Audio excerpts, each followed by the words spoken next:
Okay. Welcome in, everybody. How are we living? How are we doing?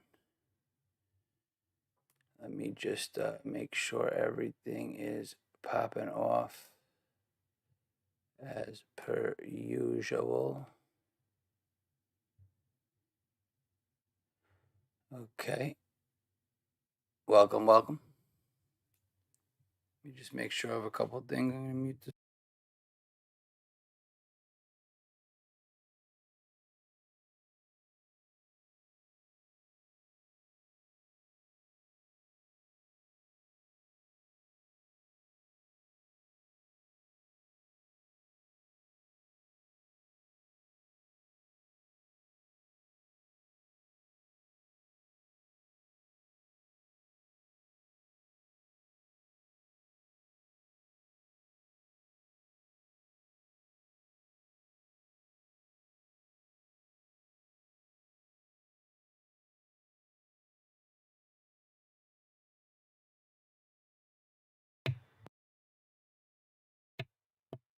Just testing, just testing.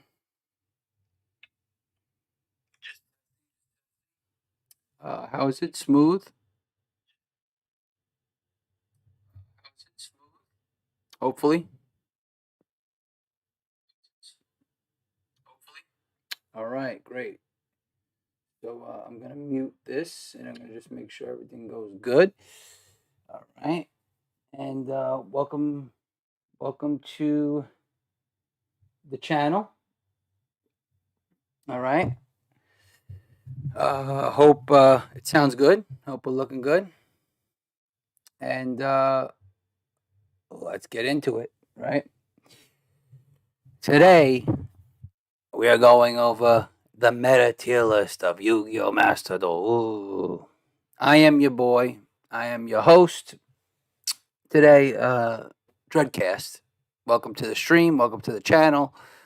I've been working on the channel for a while now, but I'm not gonna lie, I don't have the greatest of PCs. I'm working on it, so I'm doing my best, and I want to give you guys some Yu-Gi-Oh content because there's really not a lot out there. Some TCG, some OCG, a little bit of Master Duel. There's some tier lists, but haven't seen a lot of tier lists breaking down all the decks. So this is gonna be a pretty long stream. Hang out, come in and out, give me your feedback, let me know what you think. If your deck is on here and you don't like where I placed it, let me know in the comments afterwards, everything like that. We'll discuss. But yeah, I'm Dreadcast and welcome in. And I'm going to try to be doing a lot more videos like this, maybe throw some replays up there from my Twitch streams. And don't forget, follow me on Twitch, same name, Dread_cast. That is DREAD_cast, CAST. Same name across the board, Twitter, where what you have you. Follow me on all these channels. My Discord is Dreadful Gaming. So follow me on my Discord and let's get started. Also, you can find me on Reddit, posting a lot of polls and stuff like that about Yu-Gi-Oh. Um, yeah, I kind of want to also address that. I know this is a tough game for newcomers, for new players, right? And to be honest with you, I understand. The barrier to entry is crazy. The game is very difficult and complex at this point with the format. But I will say, you can use me as an example. I am no expert at the game. I did play Yu-Gi-Oh! And Magic the Gathering back in the day for a while when I was younger. I am 35 years old now. I live in New Jersey. I don't know if you can tell by the accent, but I'm from Brooklyn, New York, born and raised. And, I got back into Yu-Gi-Oh! Because of Master Duel, I'm not going to lie. The paper game, the TCG, it's tough to get into that. I know there's a locals near me and I want to get into it, but it's expensive.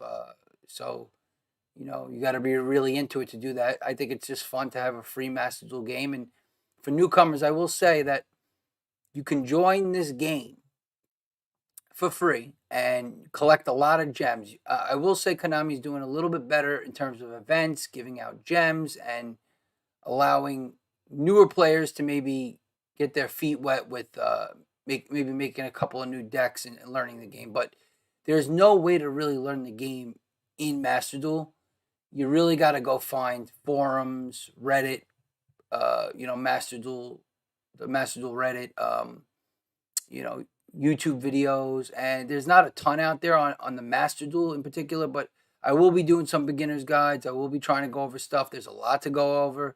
I know it's a tough uphill battle to learn the game, and it was for me too. So for me, like Master Duel came out, I played. I made some bad decks I didn't understand how to play. I ended up wasting a lot of crafting points and URs and stuff like that. I didn't look stuff up because no one really told me anything, and I did it on my own. And it hurt me in the long run because I ended up with one deck in the end after like 2 or 3 months of playing when it first came out, and it was Dark Magician, and I couldn't make it past Gold 1. So I tried. I learned the deck very well, but the thing about Yu-Gi-Oh is you need to know all the decks. You need to know the meta. You need to know what's going on. If you really want to be competitive and climb the ladder, you need to know these things. If you want to play casually, you could do that as well. It's not a big deal. Have fun with it and play on the lower parts of the ladder. This is why I think Konami's doing a little bit better of a job over time, but they're still trying to grab your money. That's called money right there. By opening selection packs and doing all this stuff and, paying for gems. But it's getting better. There's more events. There's more way to earn gems. There's a lot more structured decks. There's more bundles coming out. They need to add more packs, a lot more selection packs, and a lot more secret packs. But that'll come. People are making their voice heard about that. And then you have the fact that you can make any deck you want. Just you got to look it up. They're not going to help you except for the fact that there's a solo mode and a training. It doesn't really help you too much except for really learning the very basics of the game. But the game is way more complex, way more in depth than that. The archetypes are crazy. There's so much going on. But right now we're in a meta where we're past the tier 0 meta of tier limits, which is a really tough meta to get into for a lot of new players. So I understand if that was a daunting time period for you to join this game. But now we're in a meta where it's more balanced. I think tier limits is still the top deck probably, and I'll get into that obviously. We're doing the tier list here, but they're not what they used to be. They've been hit pretty hard. You got bestials now, which take care of a lot of things, and if you don't know what I'm talking about, I'll try to get into it, but this isn't really a video for beginner's guides. I will make those, I promise. But for now, this is a tier list because I haven't done one since when bestials first came out. And now the meta has kind of shifted a little bit now that the Labyrinth, the Dreaded Conspiracy selection pack came out with Gen Raiders and Evil Eye, and had to add a few more archetypes and decks into this list. And as you can see here, let's take a look. We got a 75 deck/archetypes here, right? 75 total. I'm not going to count it for you, but they're all here. But I'm going to breeze through a lot of them. I don't want to make this a 3-hour long video. I'm not going to waste your time. Plus, there's a lot of decks I really don't know what they do exactly. I don't know what their win conditions are. I don't know exactly what their strategy is, but I do know of them and what they're capable of and how viable they are. And that's what this is all about. So the tier list here, you have a brand new meta here. So tier 1 is a meta defining deck. These are the top decks. These are the best decks. These are the decks that, even if you're a mediocre player, they could probably carry you to maybe even master rank, right? And like I said before, Konami's doing a better job of trying to expand on the game. It used to be when I first started playing Master Duel that there was only Rookie, which is really just like a qualifying thing. It's only like 2 rounds. It's bullshit. And then you have Silver, Bronze, which is a joke. Silver, which is pretty easy. Gold, which back then was starting to get pretty difficult. Gold back then is sort of like the diamond now. So, because back then it was gold, then there was platinum or diamond, and I think that was it. There was only the 4 different ranks that you can make. So it was hard to stay and play like, for fun with casual experimental decks. You would have to stay in bronze or silver kind of. But now it's a lot easier to climb a little bit and also get wins, experiment with decks, because now we have a lot more ranks. Not just bronze, silver, and gold. We also have now platinum, which is after gold. Then you have diamond, which is after platinum. And then master rank, which is the top. That's where the really competitive people are, and you're going to see all the meta decks there. And that's what I'm talking about. Tier 1 meta defining decks. We're not in a tier 0 format with Telements anymore, otherwise I'd have it here. Telements is not a tier 0 deck anymore. So, but it is still extremely strong. But we'll get into that. Then you got tier 2, top contenders. These are decks that I think are very strong right now in the current format. They might not be the best. The tier 1 decks are obviously better decks overall, especially depending on the pilot. But top contenders, if they're piloted well, if somebody makes a creative deck list out of it, or, sometimes they're anti-meta and they really hurt the top decks, so they're just viable right now as it is, right? So this isn't always going to be the case for the future, but these are the top contenders. These are decks that you might be interested in if you don't want to be a meta sheep and play the meta decks and play mirror matches over and over again, which is really annoying, right? So that's that. Then you have tier 3, as you see right here. Competitive sleepers. I don't know why I named it that. No, I do. Competitive sleepers. This is a weird tier. I mean, honestly, you could probably just go like tier 1, tier 2, and then right to rogue. But tier 3 is an interesting spot. I think tier 3 are decks that are, like I said, if they're piloted really well, if there's someone who's dedicated to that deck, because there's a lot of Yu-Gi-Oh players out there who are dedicated to that deck, like Heroes. Heroes is a big fan favorite deck. A lot of people love it because it's an anime deck. It's actually a pretty damn good deck. I think it's like one of the most solid, probably tier 3 type decks. Could be even tier 2, depending. You know what I mean? So it just means you got to work harder on it, be more creative with it, and it could be viable. It could be competitive. You could even take it to master rank or even master 1. None of these, out of these top 3 tiers especially, none of them are decks that can't make master 1. It's just some of them might take a little bit more effort, a little bit more creativity in deck building and things like that for you to get to the top. And I will tell you that as for myself, I did make master rank 5 for the first time last month at the end of the month with 2 days left. I did it, and I did it with Umi Control, believe it or not. Funny thing about it is, so, and that's a massive rogue deck. So if I could do it with that, you guys could do it too, because I am no expert at the game. I'm learning more and more. I'm getting new decks and trying my best, but you can do it. Diamond's a tough spot too, but that's where I am right now in the new season. I'm in Diamond 2, trying to make my climb to Master 5, but I'll get into that another time. Enough about me. All right, so Rogue is our 4th tier of the Rogue tier, where it says pilot needed. And I know I said with tier 2 and tier 3 you need good pilots as well, but you could learn the deck like a deck like Sword Soul. You could learn it pretty quickly. You don't need to be the best pilot, and you could probably do pretty damn well. When I'm talking about rogue decks, these are decks that really have some major issues and have real trouble versus a lot of other decks. One hand trap could ruin the turn, things like that. So you don't, I wouldn't recommend starting with a rogue deck if you're a new player, because you're going to have a really difficult time. I would recommend a tier 2 deck once I get into the tier 2. Maybe even, if you want meta, you're willing to, they're expensive, some of these decks. So if you're willing to spend the money or invest into them, sure, you can try. But be careful. Some of these decks take a lot of skill to pilot. Others don't, and we'll get into that. Rogue pilot needed. So you definitely need an unbelievable pilot, some of these rogue decks, but some of these rogue decks can make it far.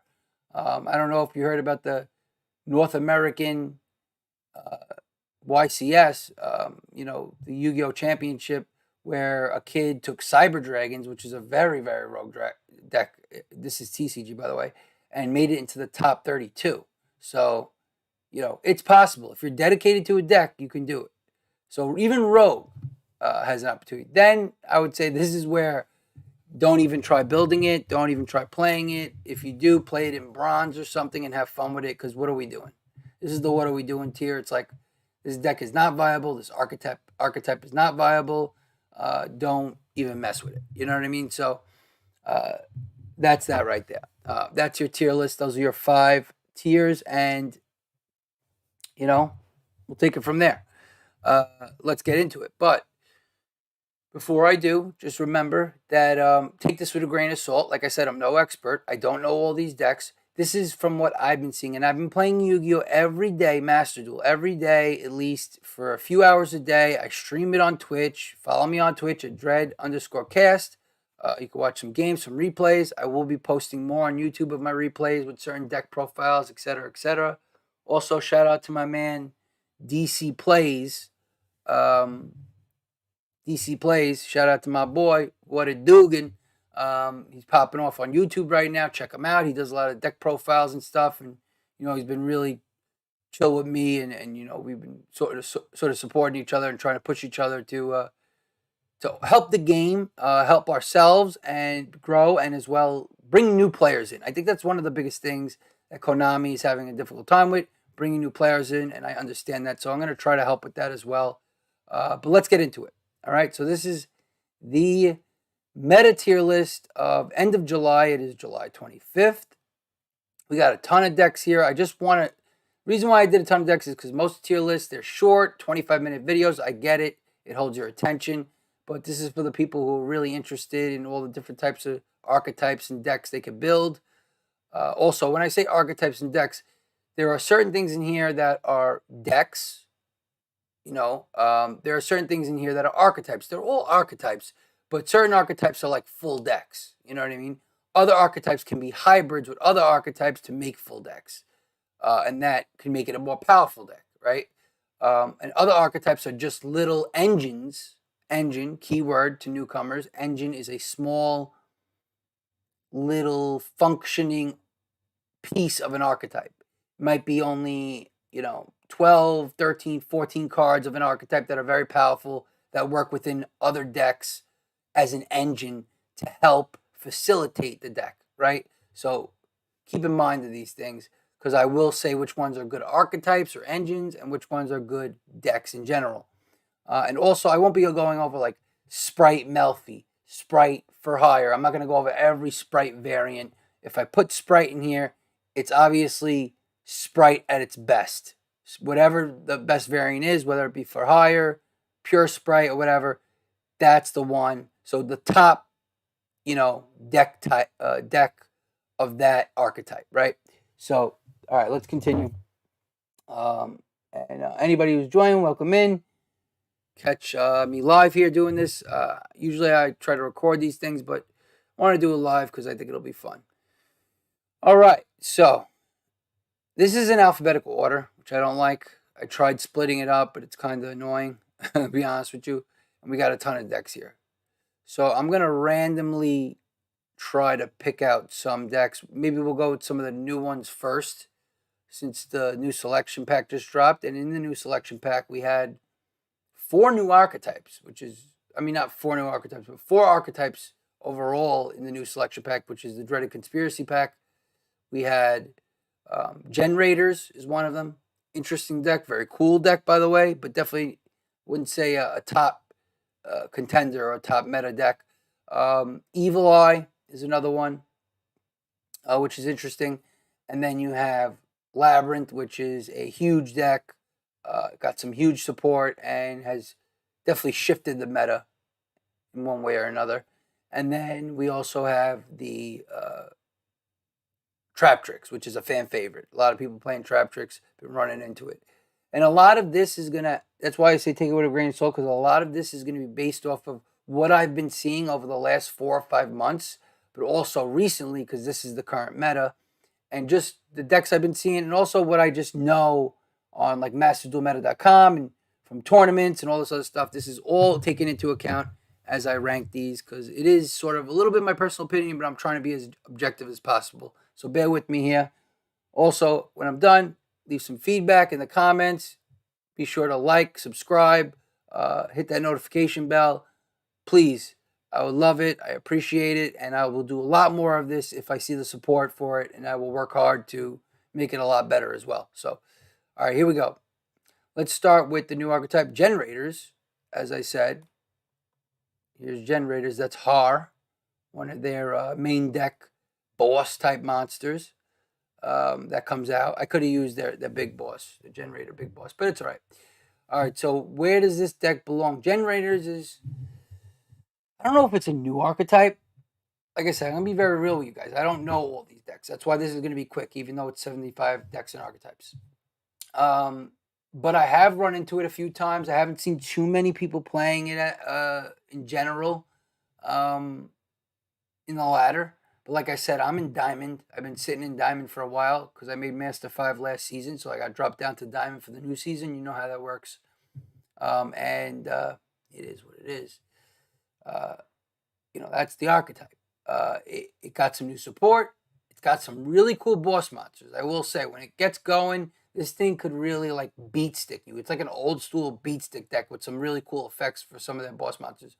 But I think there's got a problem. I think it has a problem with bricking. I'm not too sure, but this is what I hear, that it could have. It has a big problem with bricking sometimes. But it does a lot of neat stuff. I don't know if I'd recommend it for a newcomer, by the way.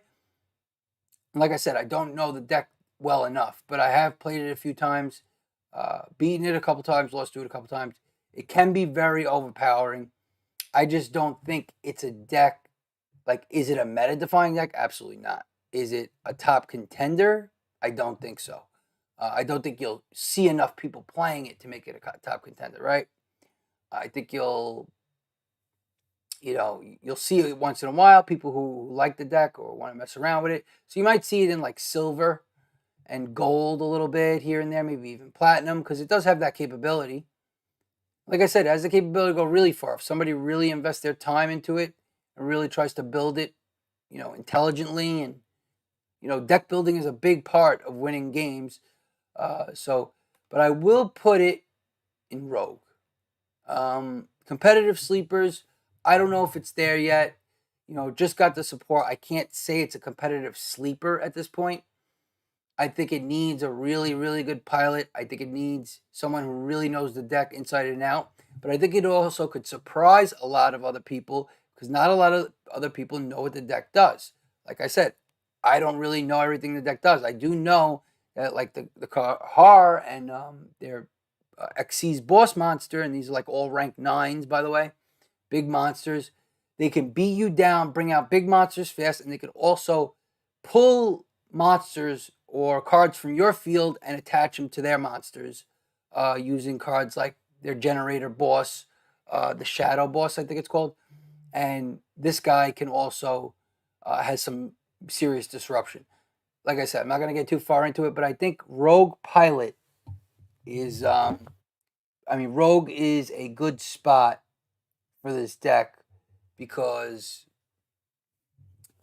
we have to see more.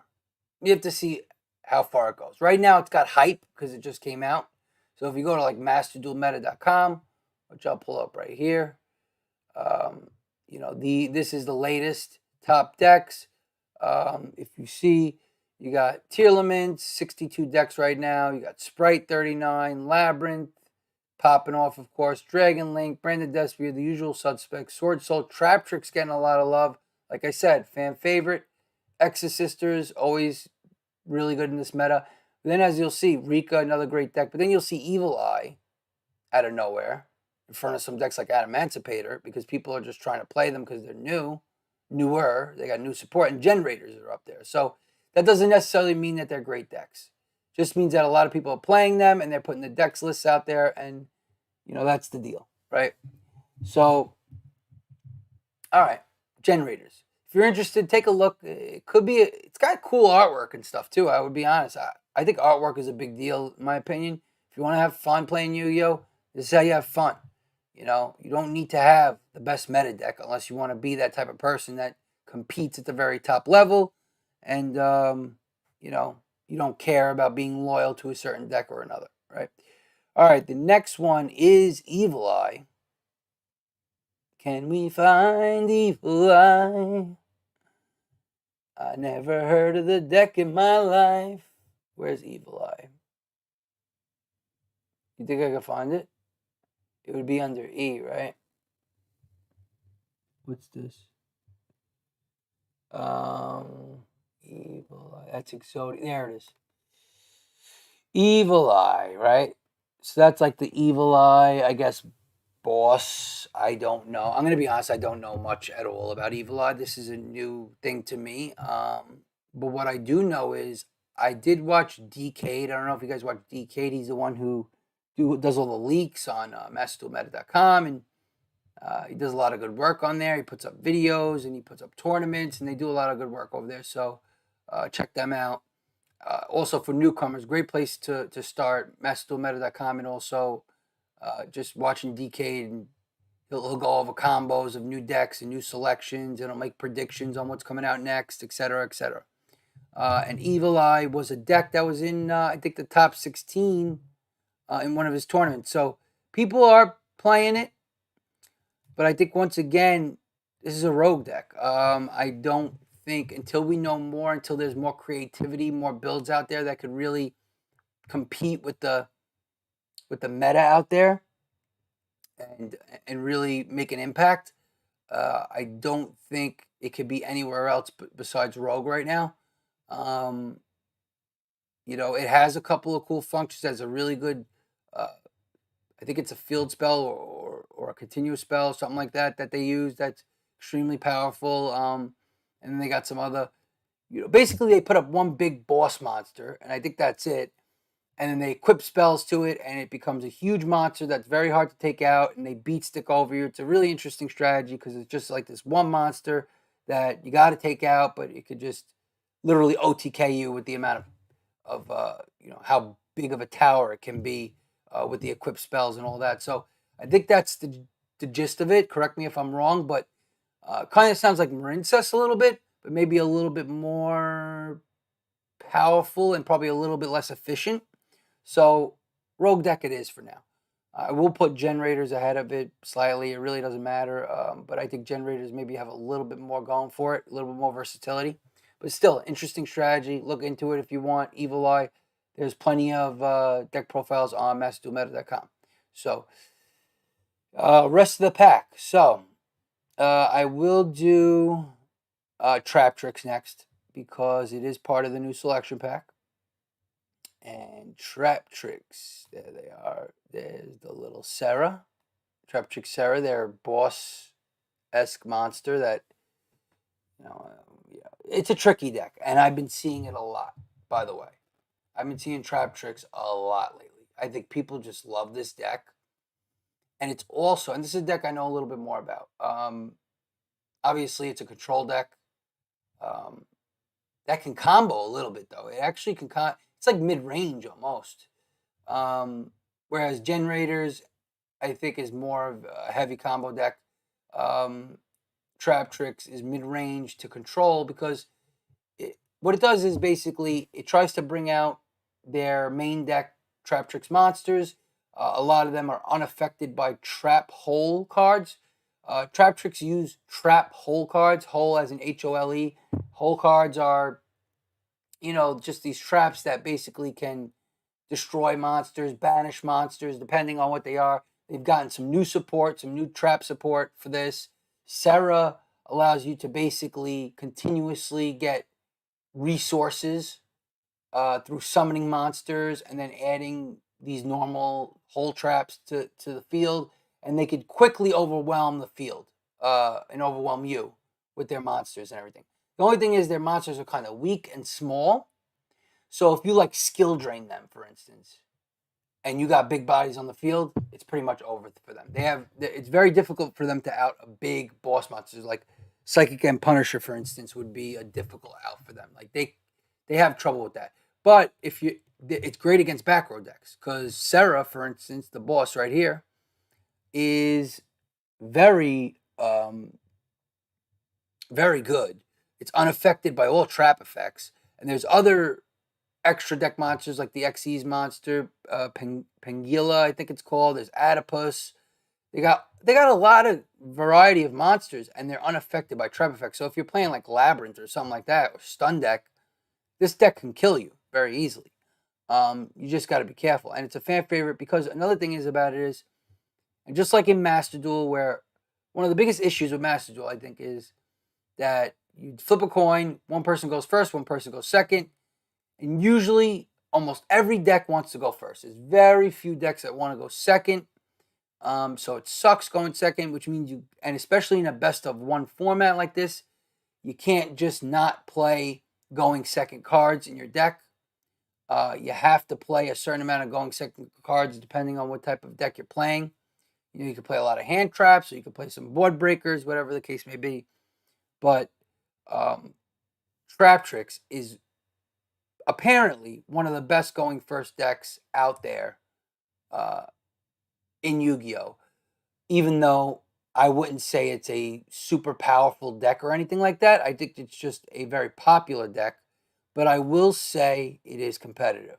I will put it in tier 3 competitive sleepers because it can win games. It could steal games. If it goes first, very hard to beat going when it goes first. So it's got that advantage. 50% of the time, it's got a huge advantage. Although I will say I did play a Trap Tricks game recently where they did go first. I was playing Labyrinth, and I ended up beating them anyway. And the reason was because of skill drain and because of I had big bodies on the field, like Lord of the Heavenly Prison and Lady Labyrinth of the Silver Castle. So there you go, right there. Trap Tricks, definitely an interesting deck, I would say, if you're just joining the if you're just joining Master Duel and you're a newcomer, building those gems, play those solo modes, do as much as you can to build gems up. Maybe you could build a couple of these decks. And I think Trap Tricks is not a bad first deck to build. So there's a little newcomer guide advice thrown in here. Not a bad deck to start with because I don't think it's too expensive. It might be a little expensive, but you also have the selection pack. So, open up the selection packs. You'll probably get a bunch of Trap Tricks. And you could do the same with Generators and Evil Eye as well. So, there you go. Those are the selection packs if you're interested in building any of these type of decks, and they're all pretty cool. Not gonna lie to you. I don't personally like Trap Tricks, but a lot of people do. So there you go. I'm gonna put it in tier 3 competitive sleepers. I don't think it's really much better than that. Like I said, great, very good going first, going second, not so much. All right, now let's get into other things. I want to do Labyrinth, but because it was part of the selection pack, but Labyrinth's a very powerful deck, and we're gonna get into the powerful decks. Now I'm just gonna pick decks at random. Okay, who's this? This is Melfi. So Melfi is one of the things I was talking about. Melfi is an archetype where it's not a deck. Like, nobody plays it as a deck. You play it as the archetype and as an engine. Try to learn these words if you're a newcomer. There's decks, which can have hybrids of archetypes within them, or it could be one archetype. It all depends. And then there's archetypes. Archetypes are specific cards that work well together that are like Melfi's. They're all called Melfi. There's Melfi this, Melfi that, Melfi Penny, Melfi Caddy. They're all Melfis. That's the archetype. Okay? And then there's engines. Engines are the best cards that people use within an archetype to fit into a deck to help it run better. You cut out the fat of the archetype, basically. An engine is cutting out the fat of the archetype and making it a well-oiled machine within a freaking deck, right? So Melfi's is an engine, really. And where it's best is with Sprite. It works extremely well with Sprite because they're all rank, level, whatever, link 2s. I say rank 2s. Don't mind me. I really mean level 2s. But I say rank for everything because I'm not that bright. But they're rank 2s, level 2s, monsters that do a lot of things. They bounce back from the field to the hand, and they keep coming back. It's like they have this recursion from hand to field. And then it's very easy to get into their extra deck. And then their extra deck does a lot of good things like basically, there's Merry Melfies, and then there's another Melfi card that can negate a card on the field, and you can't attack with that card. So, and it just works really well with Sprite, because Sprite always builds a big board where they have all these different things, like Sprint can bounce a card back to the hand.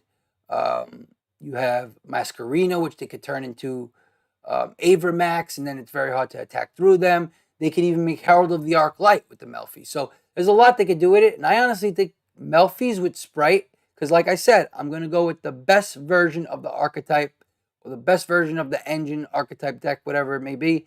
And because with Sprite, it works really well, especially in Master Duel right now. I think it's probably the second best Sprite type deck besides like For Hire, or maybe Sprite Pure. It's up there. It's top 3.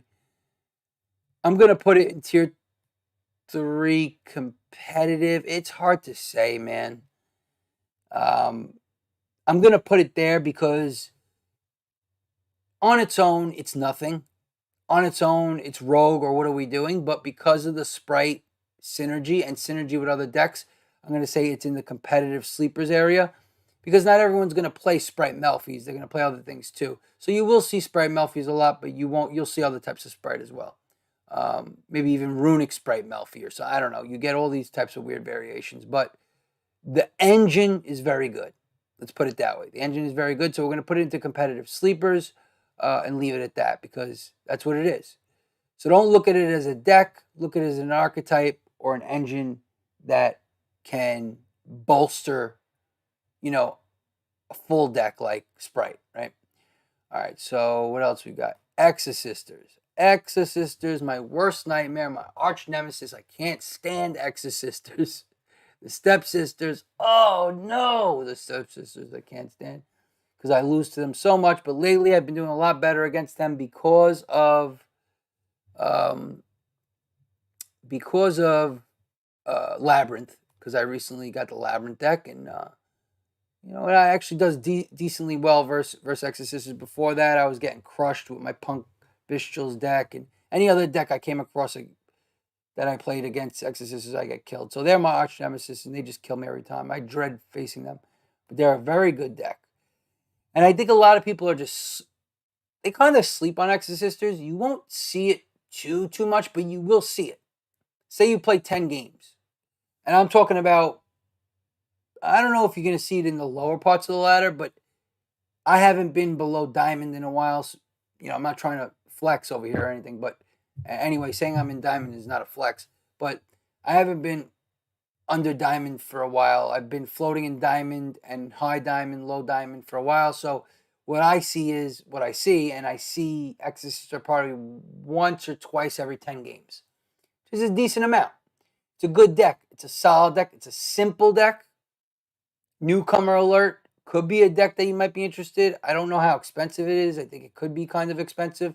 It's got some really good extra deck monsters, but it's all Xyz monsters, so it could get locked into that. And that could be bad, because there are ways to, like, Dimensional Barrier is a killer for the deck. So there, it could definitely hurt, right? But what it does is, basically, the strategy is, its main deck monster Martha comes out, brings out the other Exorcister monsters. They turn into their Xyz monsters, which are Michaelis, Magnifica. There's other ones, Caspatel, and they all do different things that include banishing. I think one of them banishes a card from the graveyard, from your opponent's graveyard. Michaelis could banish a card when a monster effect is activated or something like that. Magnifica can attack twice, and it's 2800 attack, and it could just banish quick effect on sight any monster, and it could do something else as well. Plus, these cards add spells and traps to the hand, like Michaelis adds a spell and trap to the hand on its turn.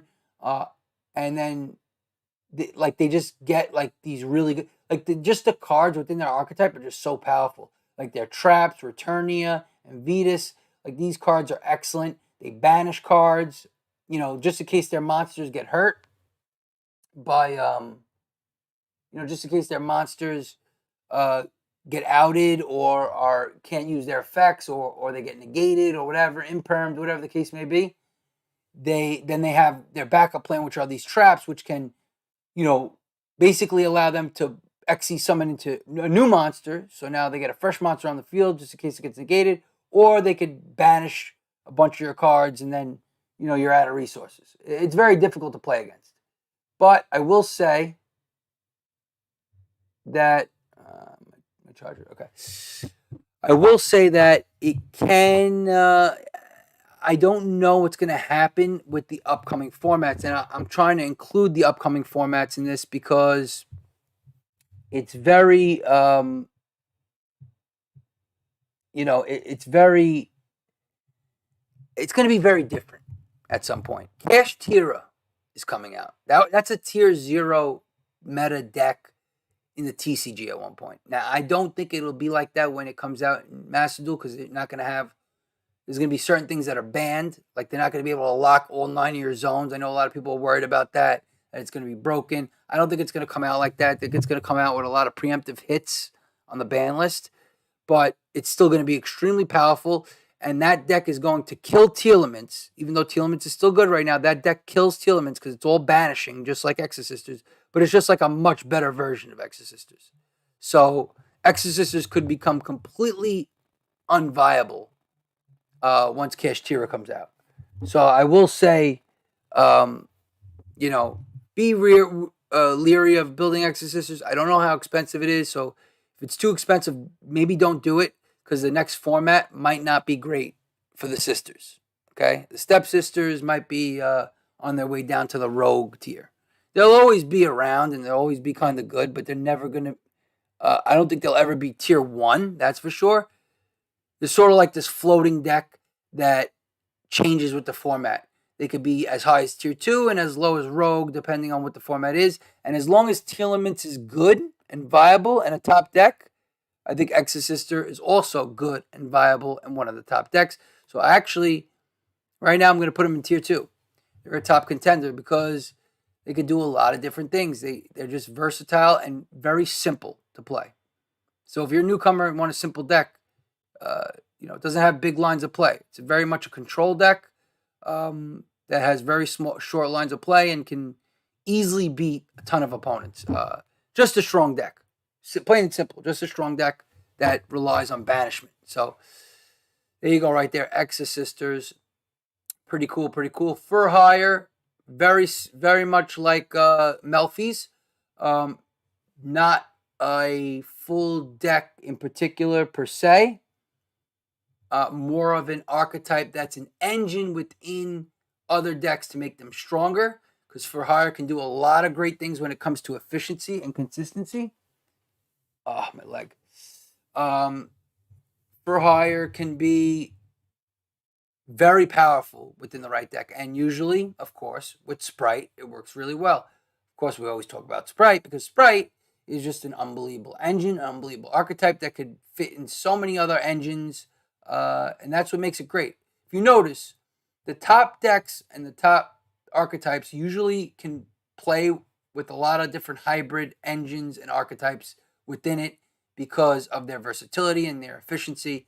And For Hire just adds more of that to these decks and these archetypes. So I'll put it right here with Melfi. I think it might be a little better than Melfi, to be honest with you, as an archetype, very strong within the right deck, right? So, moving on. Fluandaries, everyone's most hated deck of all time, baby. Let me just stretch my leg out. Excuse me. Oh, my leg hurts. So, Fluandaries, very hated deck. Not the most beloved deck out there. But,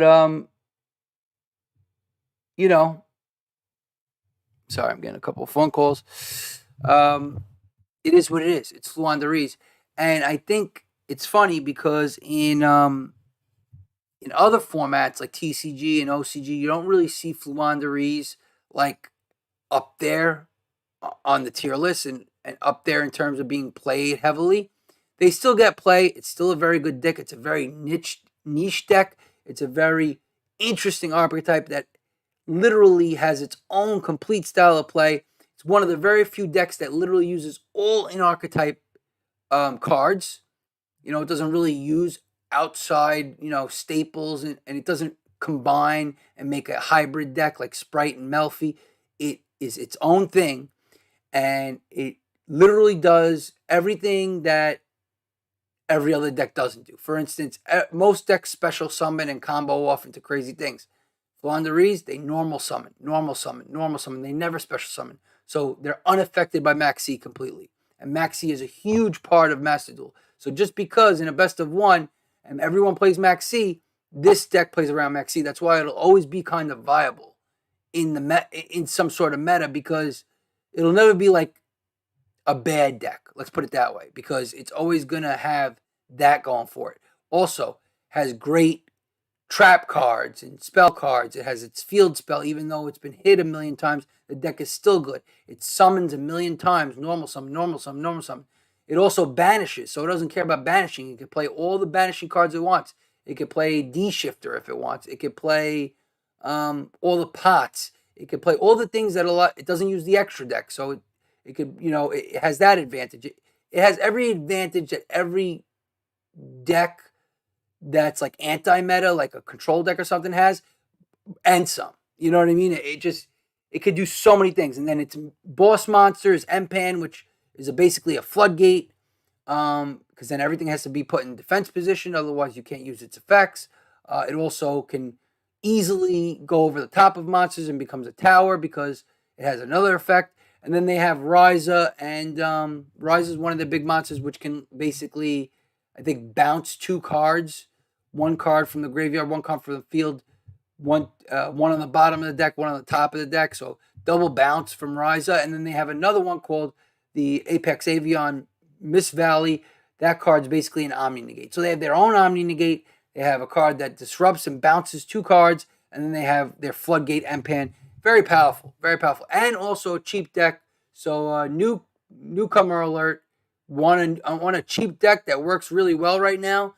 And I think will be good for a long time in Master Duel, as long as Max C's around and stuff like that. That uses every mechanic, the opposite of everything else.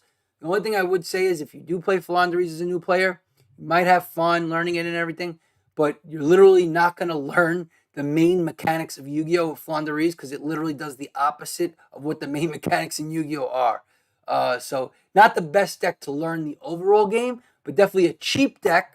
Very cheap deck, extremely cheap deck, and that's why they keep hitting it probably. Comani wants to make money, so they don't want people playing Flandreese too much. But cheap deck to get started with, and it's very good. And by very good, I mean tier 2, top contender. Still, I haven't seen it as much lately, so I think it's going to be like bottom tier 2, maybe even tier 3. I don't know. I think I'm going to put it in tier 3, top of tier 3, because it's starting to die out a little more. Keeps getting hit.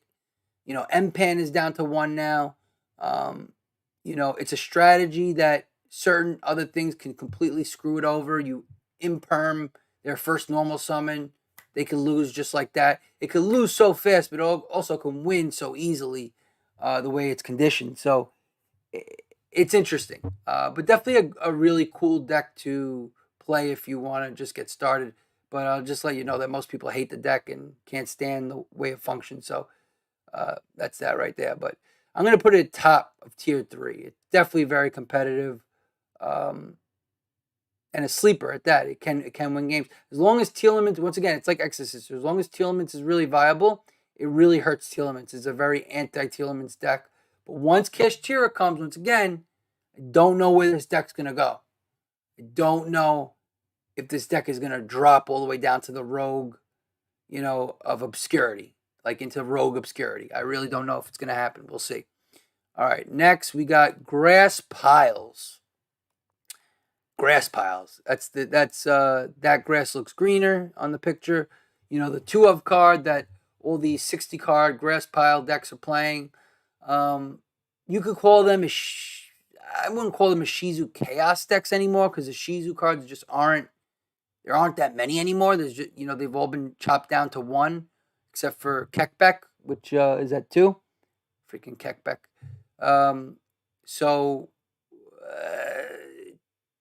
To me, it's Grass Piles.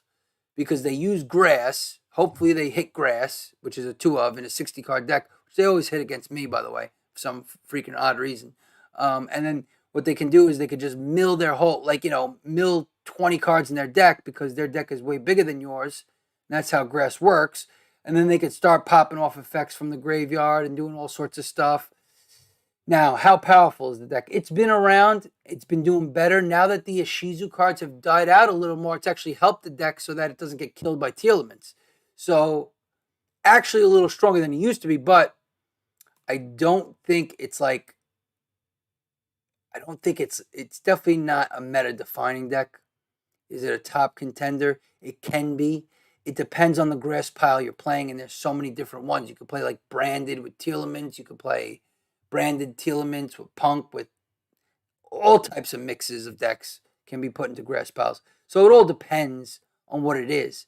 But I think just the fact that it's 60 cards, it relies on the 2 of grass, that grass is greener. And, yes, you have all different engines in it, which could make it difficult, and you could brick a lot at times.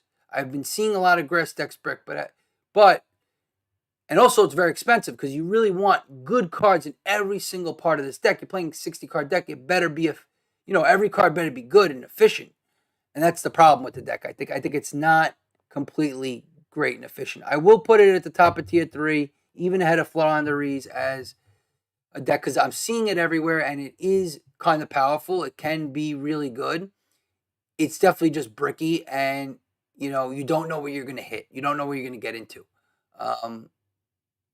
Maybe the top version of a grass pile would be like a branded Telements, but I'm not going to count that as grass pile because that's branded or Telements. So, grass piles, tier 3, competitive sleepers, a good pilot, and a good deck builder especially might be able to do it. Definitely don't recommend for newcomers. I'll tell you that right now. All right, what do we got here? Eldritch, it's gone. It's gone. It's what are we doing? I wouldn't even put it in Rogue at this point.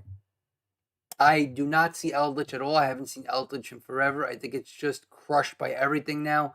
All the meta decks kind of kill it. The floodgates are all gone, and it relied heavily on floodgates because it could play under every floodgate. Every floodgate's at 1, except for there can be only 1. And yeah, I mean, it's just not a viable control deck anymore. This used to be the premier control deck, Eldritch. It used to be the best control deck when Master Duel first came out. Everyone was playing it. And up until not too long ago, a lot of people were still playing it. But it just got power crept by even Trap Tricks and Labyrinth, of course, which is the best control deck.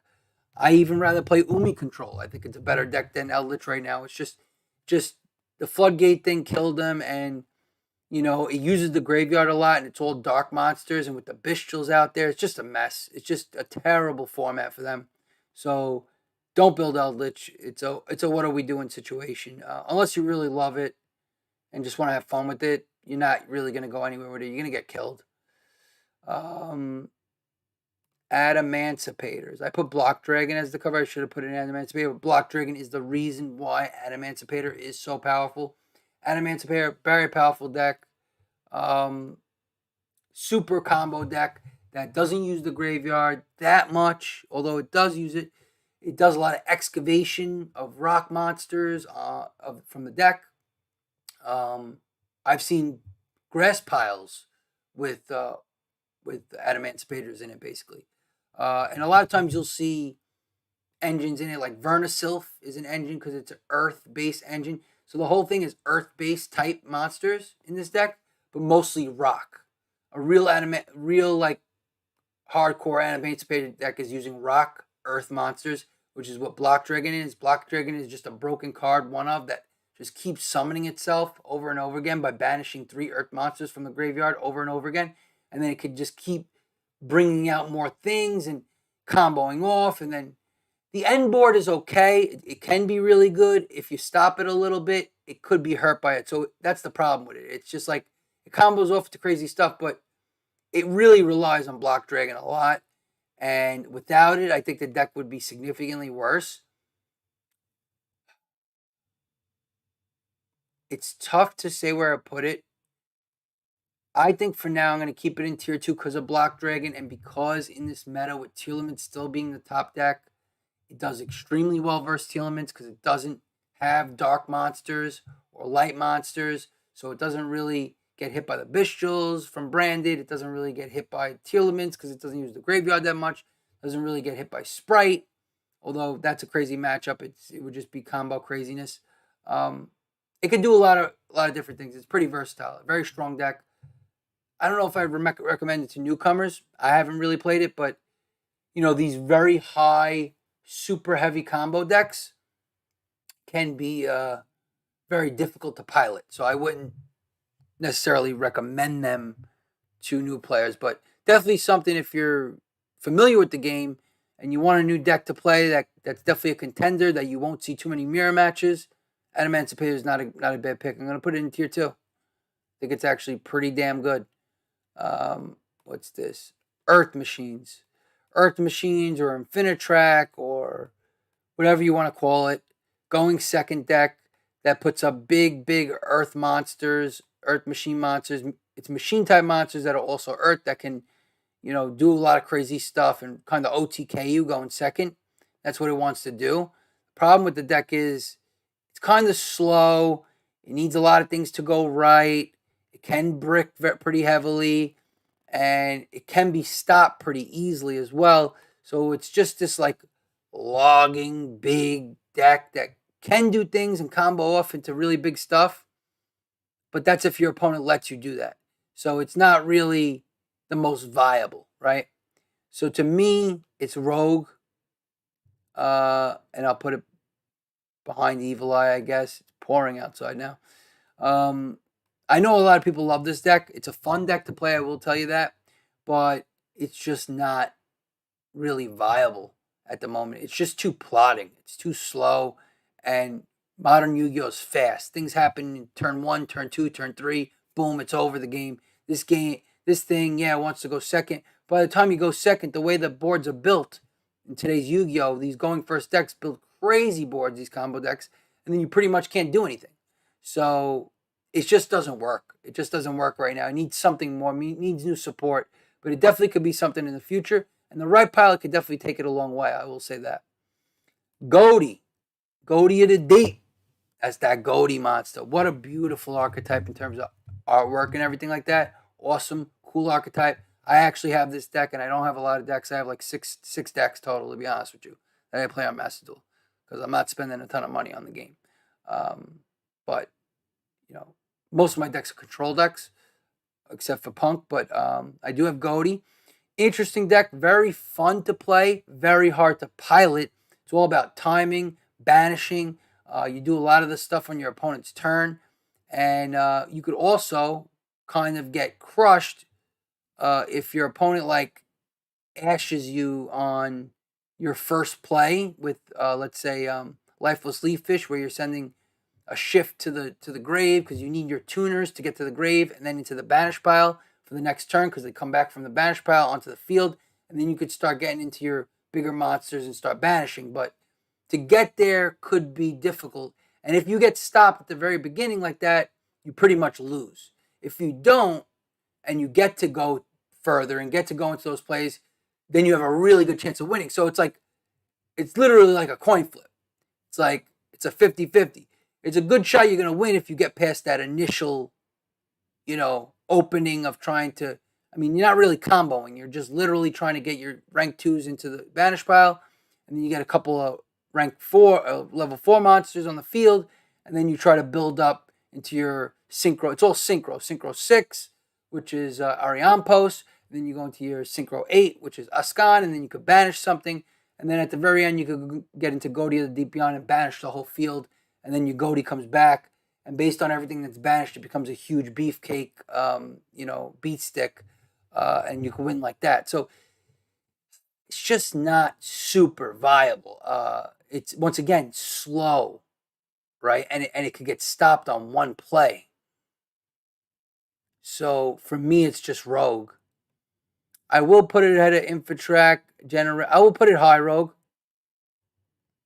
because it is not a bad strategy if you can pilot it.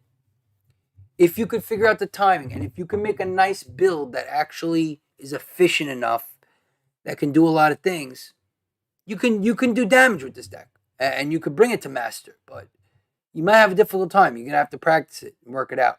A lot of synchroing and all water based synchro monsters too. So keep that in mind. All right, heroes. Everyone's favorite heroes. Heroes, heroes. We love heroes. I hate the most, but I don't know. Maybe I'm just like I'm like a villain. I'm kind of like a villain. I like I like the underdogs. I like the decks no one cares about, no one knows about. I don't like the fan favorite decks like Trap Tricks and Heroes because it's just like, ugh, I don't want to be a fan favorite. I want to be a heel. You know what I mean? I want to be a damn heel. And Heroes is too much of a fan favorite for me, but good deck. Out of all the anime type decks, probably the best, if not second best. It's one of the best, one of the top two, because it has Dark Law, as you can see in the picture. That's like their boss monster right now, especially right now. Great card. Basically, Dark Law comes out, and any cards that I don't know if it's any cards or any monsters that are supposed to go to the grave or get destroyed. Any cards that go from anywhere are banished instead.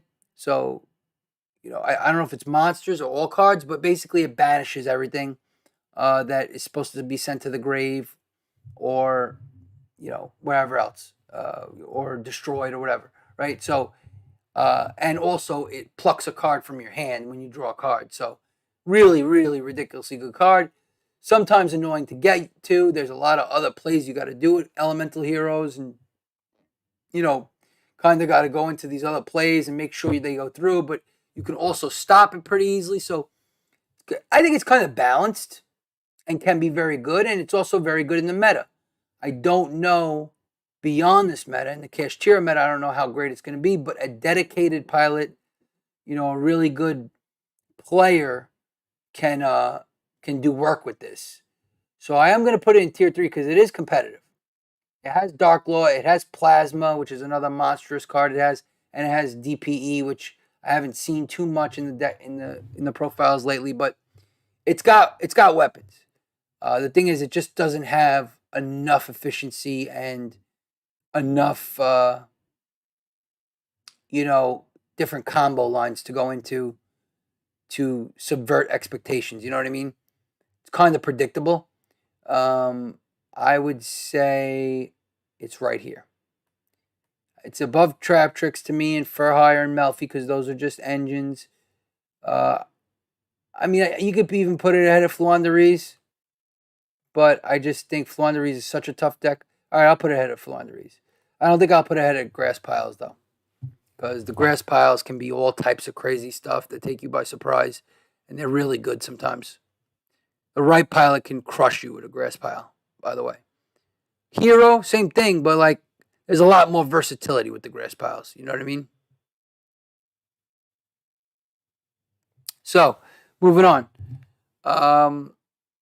Cyber Dragons, like I said, very recently, I don't know if you guys heard, but in North America WCS or YCS, whatever it was, that's for the World Championship for Yu-Gi-Oh! A guy made top 32 or top 64, I think it was, with Cyber Dragons, which was pretty crazy because it's a deck that no one has seen in a long time really top at all, anywhere. And that was the case. So that just shows if you're dedicated to a certain deck or archetype, you can make it work. But in reality, I wouldn't really recommend Cyber Dragons. I have been seeing it here and there. I think it might be getting supported sometime soon. And it does have one of the coolest boss monsters, like its ultimate boss monster, the Infinity Dragon or whatever it's called. It could do some crazy stuff. It could negate and attach a card to it. But it doesn't really have too much more than that. It's efficient, but the power level is kind of low. So it's hard to gauge how good it really is. And I think it's just simply a rogue deck. I put it ahead at maybe Earth Machines, maybe even Evil Eye. Put it right around here somewhere. Definitely a rogue deck and needs a really good pilot. Also a creative build maybe to make it more viable because it's just not viable in the current meta. You know what I mean? Like it's just not that type of deck right now. So, all right, let's bang through this. Dark Magicians, everyone's favorite. My first deck, the deck that I started playing when I first started playing Master Duel, actually was Synchrons, and I had no idea what the hell I was doing with Synchrons when I first played. I got killed every time. The combos were crazy. I guess you need a big brain to play it, or you at least need to know the build well and know what the hell you're doing. Um, and I didn't. So eventually I fell into Dark Magician and wasted all my crafting points and everything, and I was stuck with Dark Magician for a while. I started getting sick of it because the deck just isn't that good, and that's why I stopped playing Yu-Gi-Oh for a while. Then I came back to it about 4 or 5 months ago. Basically, when the Ishizu cards came out, I came back and I built some new decks, and that's when Yu-Gi-Oh really opened up for me. When the new decks, when I started building new decks, because I was playing Dark Magician for 2 or 3 months. That's it. I had no other deck. That could suck the life out of the game. Suck the life out of you in terms of the game. It could suck. Because you want to play something new. And so I came back. I got some gems. Obviously, gems have been more generous recently. Not too much, but on Master Duel. So I built a couple more decks, and the game has really opened up for me. And I've been having a lot of more fun and got a lot more viable decks. So I would suggest to newcomers definitely build multiple decks if you can. Don't get stuck pigeonholed into a deck like Dark Magician. The deck is just a rogue deck. You could definitely do some things with it with Bestials. You can make it a pure control deck type of thing. It is a control deck. It just doesn't have enough support as a Dark Magician engine. And if you do add these things like Bestials or Branded, can mix with Branded pretty well, you're better off just playing Branded, or you're better off just playing Bestials with Dragon Link. Like, it's just a weaker version of everything else. But if you love Dark Magician, there's a lot of people who love Dark Magician out there. Shout out to my boy Loza. Loza does a lot of Dark Magician stuff out there. Check him out on YouTube. Loves Dark Magician. Always tries to figure out new ways to make it viable, but he knows the deck's kind of crap. He knows it. Everyone knows it. It's Rogue, and it's I don't even know. Right here, I guess. Somewhere over here. It's just a Rogue deck. It probably won't get you past gold, maybe into platinum. I don't think you'll get past platinum with Dark Magician unless you really dedicate yourself and make a really crazy build. You just got to work really hard if you really want this deck to be viable. So, Abyss Actors, they came out not in this last selection pack, but the selection pack before that with the Bestials and stuff. I think you saw some people experimenting with it. Does some crazy, wacky stuff with pendulums and all this stuff, blah, blah, blah. I'm not going to get too much into it, but really it's just not a very good deck. I'm going to leave it in What Are We Doing? Because I don't think it's even viable. I've seen it once.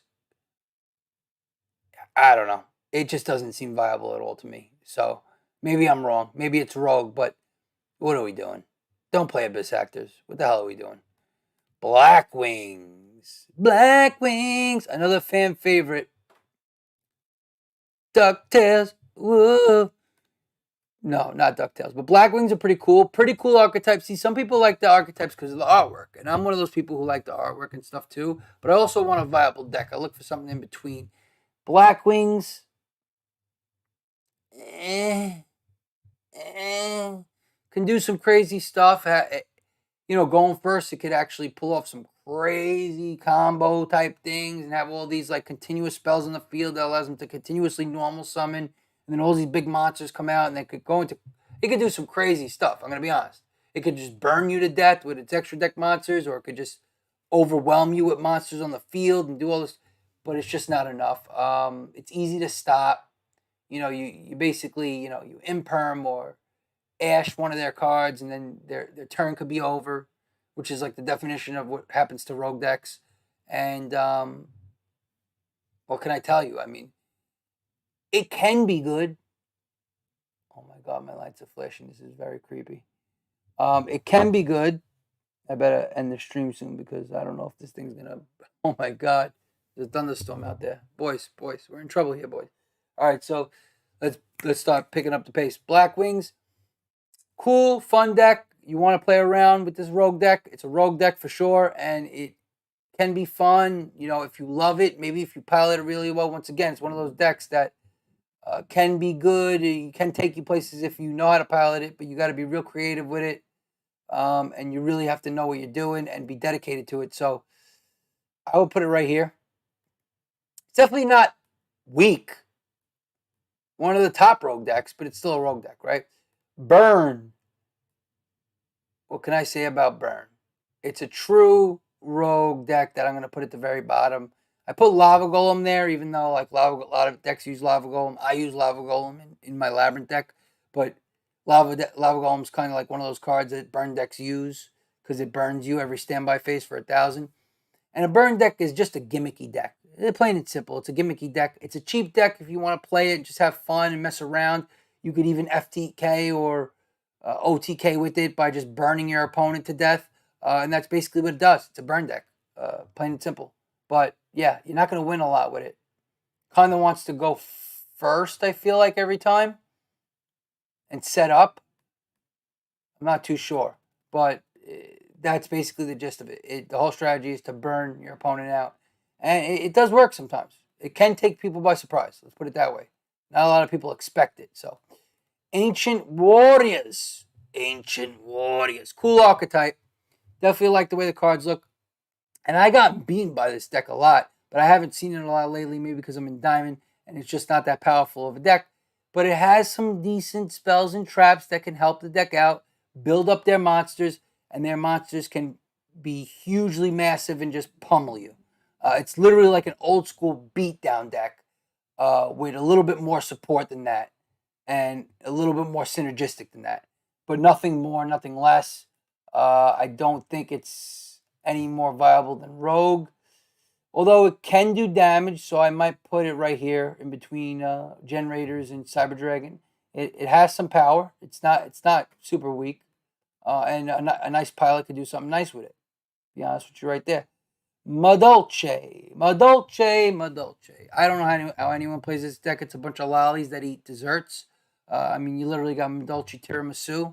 What are we doing here? But the deck, I'm not putting in what are we doing because it is the thing. The deck is actually pretty decent. It could do some things. It could build into a nice little board. Although I've never really seen it, I rarely play it, I rarely see it. It's viable, but I don't think it's anything more than Rogue. Once again, I don't think it has enough. I think it needs more support. The funny thing is, it's actually a good deck to counter Tearlaments and stuff like that because it doesn't really use the graveyard like that much, and it could do some crazy combo stuff. But I just don't think it's powerful enough. I think the power level is just not high enough.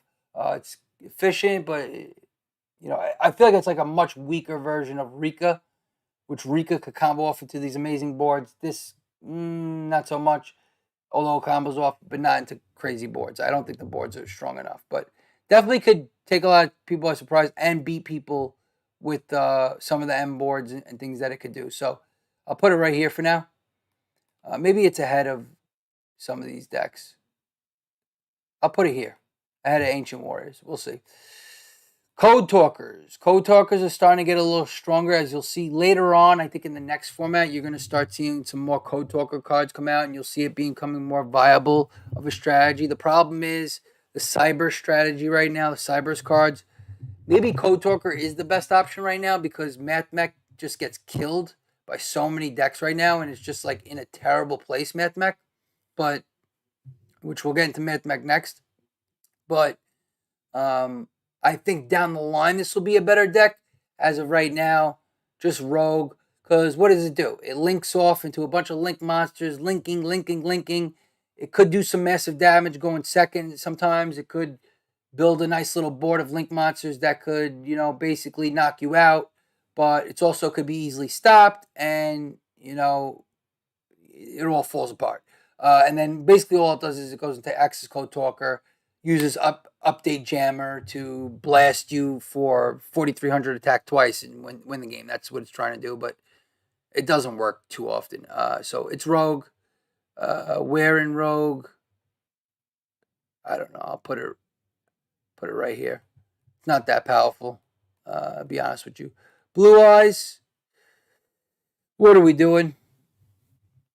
I'm not even putting it in Rogue. I'm sorry. I know there's a lot of Blue Eyes fans out there. There's a lot of people. I even put Dark Magician in Rogue. Dark Magician at least has other options, other viable options that it could do.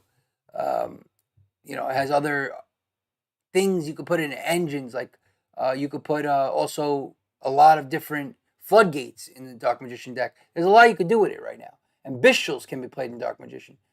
But Blue Eyes has nothing going for it. The only thing is the Bestials are dragons, and that's a dragon, but it's the worst possible deck you could put Bestials in, I think. I think you're better off putting Bestials in any other deck.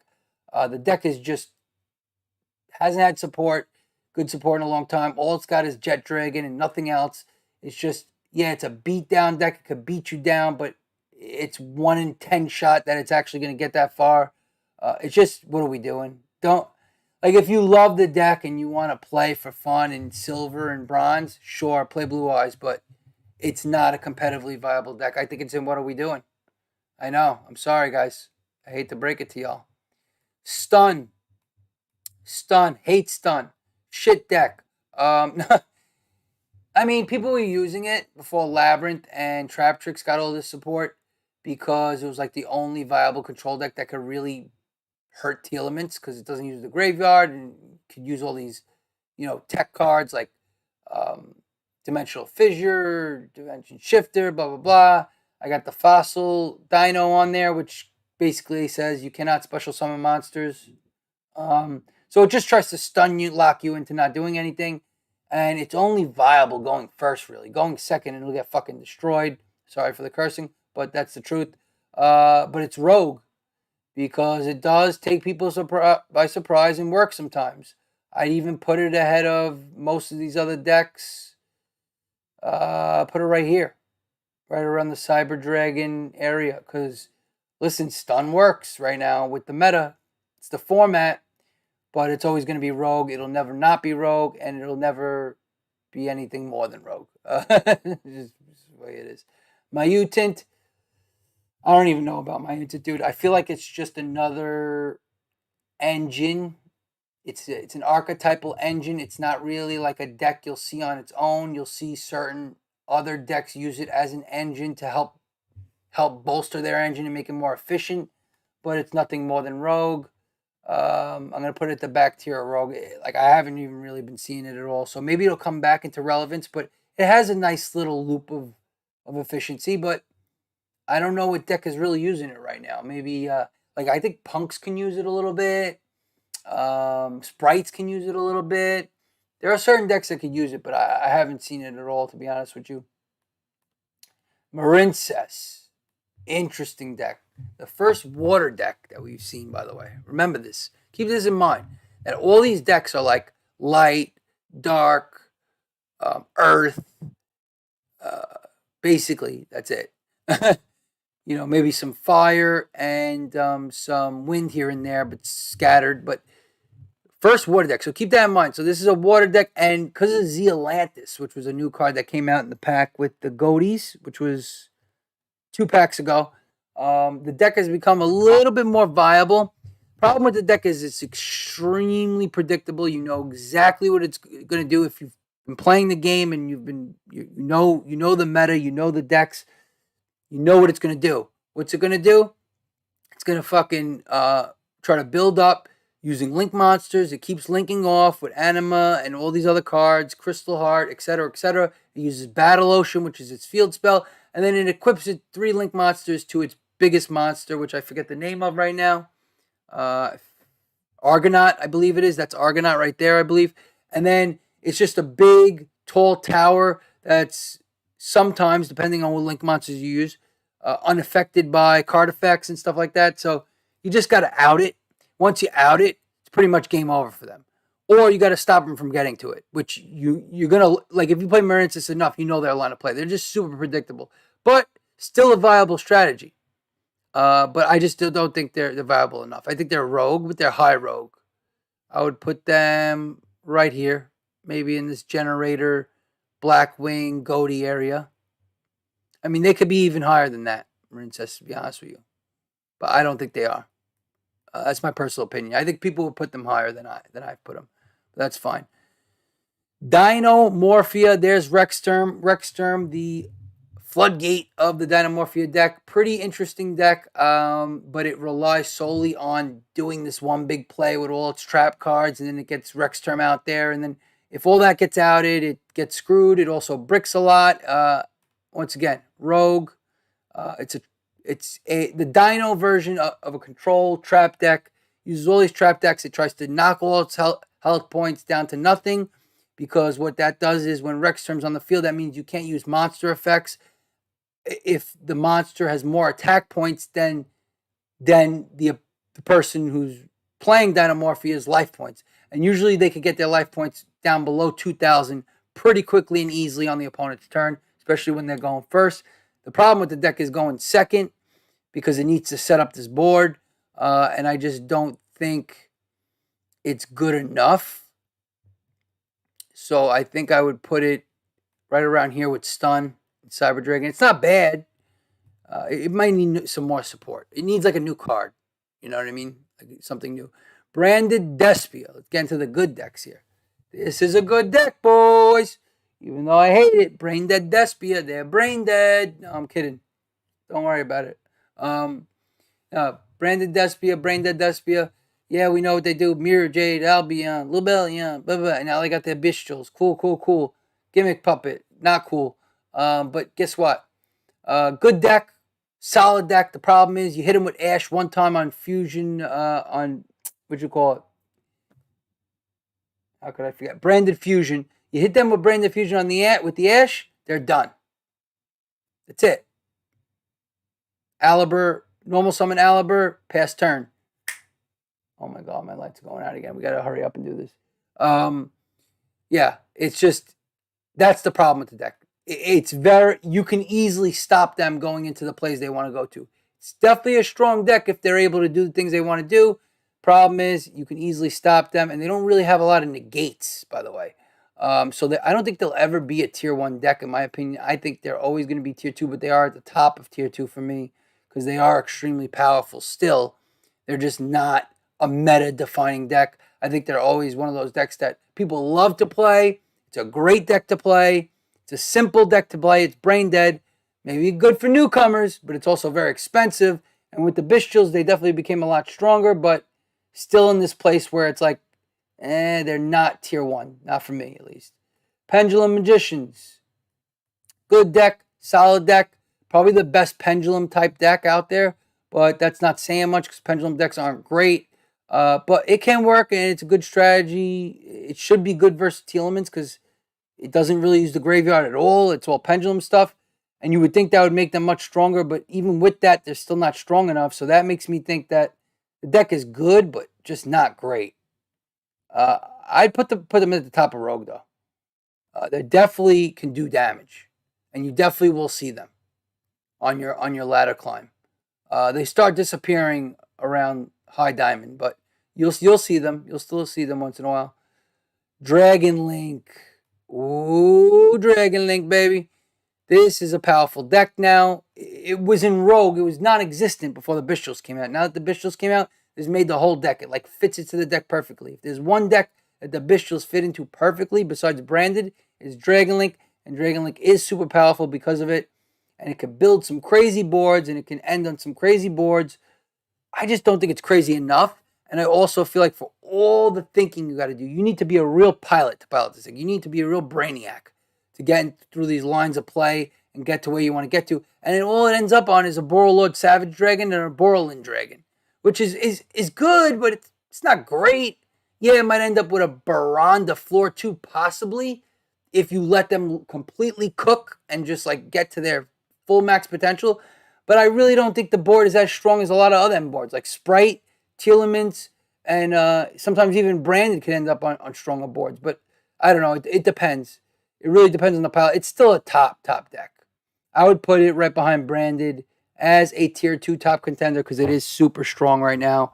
With the Bestial meta and everything. But we'll see what happens after Kashtira comes out. Kashtira coming out in next pack. You heard it here first. Kashtira will be coming out next pack. It's been, what, 9, 10 months since Kashtira came out for TCG.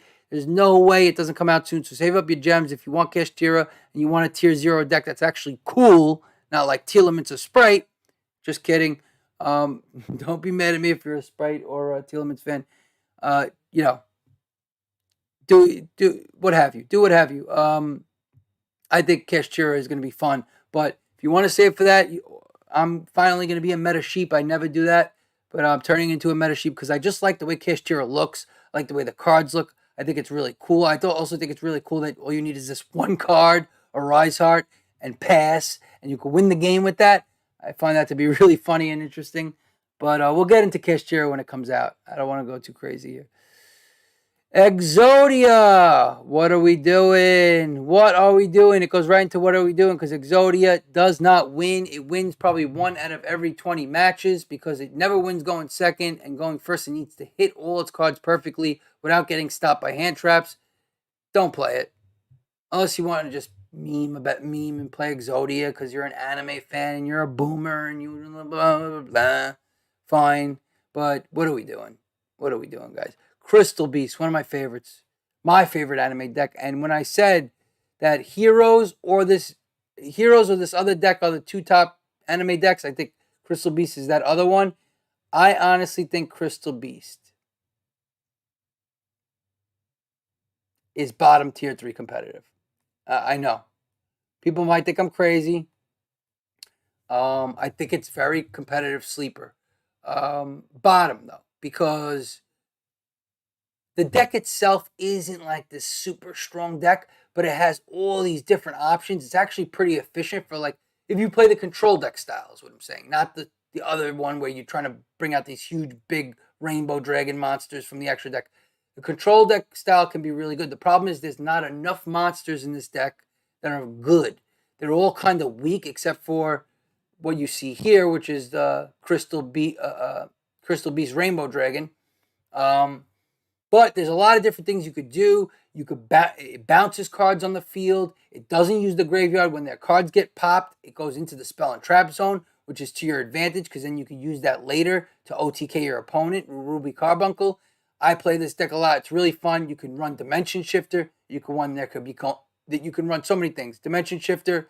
You could run Dimensional Fissure. You could run Macrocosms. You could run There Can Be Only One. You can run all the things that crush the meta.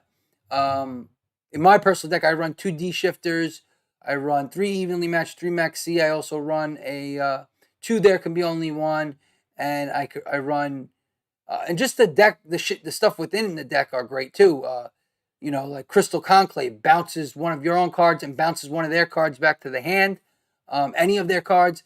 Rainbow Bridge of the Heart is like the heart and soul of the deck. That thing, if a monster, Crystal Beast monster goes into the spell and trap zone, which they will when they get destroyed, which you can destroy with Crystal Miracle. Crystal Miracle is one of your trap cards that are great, that literally negates anything. It's a complete omni-negate as a trap, so they don't see it coming at all. You flip it, boom, you negate and destroy, but you also have to destroy one of your own Crystal Beast monsters, but that's a good thing, because what ends up happening is you destroy one of your own Crystal Beast monsters, they go into the spell and trap zone, that triggers Rainbow Bridge of the Heart, and then you could bounce a card on the field. So you can literally negate any play that they do, and then bounce whatever card they have on the field.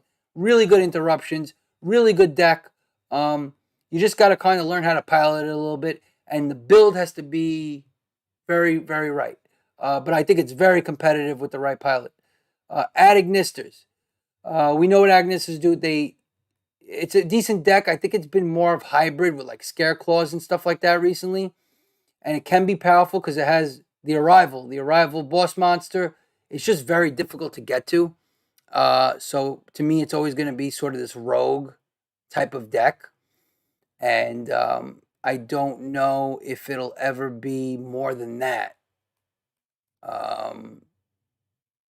Yeah. I do not know. I want to put Evil Eye higher. Yeah, it's all about Arrival. So mixing it with like something like Scareclaw, which, speaking of Scareclaw, here's Scareclaw. Scareclaw is a really cool deck. When Vanadium comes out later, they use Scareclaw cards like this, like Rykart. That's Rykart right there. Scareclaw could be really cool because they have that Tri-Heart. Sorry for my stuttering here. They have Tri-Heart, which is their boss monster. It's a Link 3 or something like that, and it's definitely a Link monster, and it's kind of like this floodgate that stops all the effects of monsters. It's just not that powerful, and that might be the problem with that. Kind of needs a little bit more power on that end in terms of what it ends up with. So it's still going to be in the rogue category, but it's definitely got, it gets a little bit more support. This thing could be a tier 3, tier 2 deck. It's got some serious potential. I'll put it right here for now, ahead of Ancient Warriors, because it definitely has super potential. Dark World. This is one of the new archetypes that just came out. I should have mentioned that. I apologize, but Dark World was one of the new, not one of the new archetypes, but one of the new support archetypes. It got Grapha, but actually Grapha, the fusion monster, actually helped Telements more than anything else. Of course, Telements always gets helped out by random crap. It's unbelievable. Like, I just don't understand. Like, burn Telements to the ground. No, I'm okay with it. I'm okay with Telements because they're just not that powerful anymore. I love playing Telements because every time I play them and beat them with like Labyrinth, they're like scrambling to do something. Oh, Sprite Elf. Oh, let me throw Maxia from the grave so I have a rank 2 on the field. They're just scrambling as much as they can to win because they're not used to losing. And it's just hysterical to see. So they're just not that powerful anymore. So I don't care about Telements. But Dark World is crazy. I actually got completely milled burned in turn 0 against them because I maxed them. They did all their plays because all they could do is just keep hand looping, summoning, looping, summoning, special summoning, bringing back monsters, discarding, doing all this crazy shit. And they work well with the danger monsters, which I don't have on this list, by the way. But let's include them as part of this package. Danger monsters, by the way. And then they hit Card of Destruction, and that literally milled me out completely. So they can do things like that. The problem is it's too few and far between. Max C could kill them, and also Stroll and Lockbird completely kills them. That's going to be a very viable hand trap in the future, I think. And it's just, I don't know if the end board is really good enough, even though they're doing all this special summoning and stuff like that, and they could put out a bunch of big, strong monsters to wipe you out. I don't think they have enough, like, hold the line. Like, I don't think they have enough defense to stop everything. So it's not really this, like, super viable deck. I would put it right here. Mid rogue. It's just really not, I don't know. Maybe a crazy pilot with a creative deck can do something with it, but beyond that, I don't know. DDDs, the most difficult deck to pilot. You got to be like a genius to pilot this deck.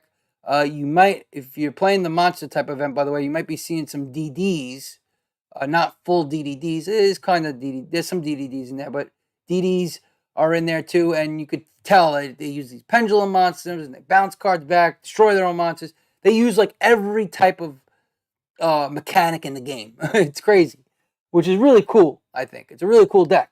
And a really good pilot could probably do some massive damage with this deck. The problem is it's not the right format. It's all these dark monsters and fiend monsters that kind of get crushed by Telements and Bestials and the like, and it just sucks to be them right now. Maybe in some other format they could be a lot better, but as of right now, I don't think they have what it takes.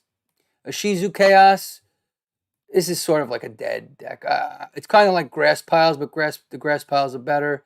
If you do like an Ashizu Telements with branded type thing, it could be good. But this is really just like an engine, and it's a dying engine. So I'm just going to throw it somewhere in Rogue. It isn't. They are important cards, and people keep using them. So I think as an engine, as small as it is, still very, very useful. So we're going to put it right there in front of Madolche. What do we got here? Runic. So it's just Runic, but when I talk, like I said before, when I talk about Runic, I'm talking about the best possible variants. And I guess you got Runic for hire, you got Runic Sprite, you got Runic Stun, you got all these types of Runic decks.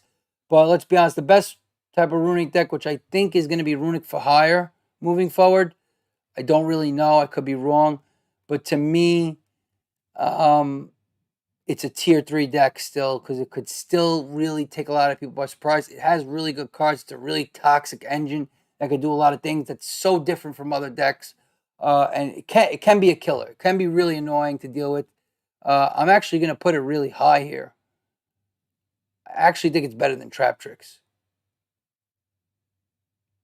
And it's obviously better than the engine that it uses for hire. So, I'm going to put in tier 3 right behind Grass, Heroes, Flaunderies, Runic right there, then Trap Tricks. I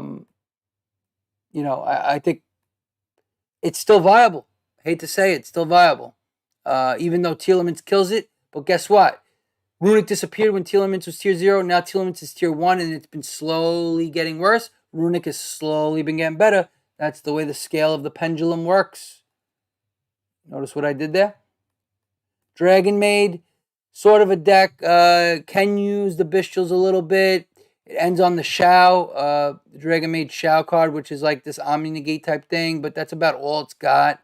Kind of needs to be mixed with other engines. Rogue, it's a rogue deck. It's whatever, right? It's an engine. It could be a full deck. If you like it, have fun with it. I don't think it's going very far for you, though. You really need to be creative. Once again, Virtual World, you can mix this with Punk. You can mix this with a lot of other things. I actually play Shen Shen in my Punk deck. I like Shen Shen a lot, but it hasn't really been a viable deck for a while. It might come back at some point in the next format, but as of right now, it's bottom of Rogue. It might not even be as viable as Burn, but I'll put it ahead of Burn for now. It's really nothing. Same thing with Drytron here. Drytron, you don't really see it.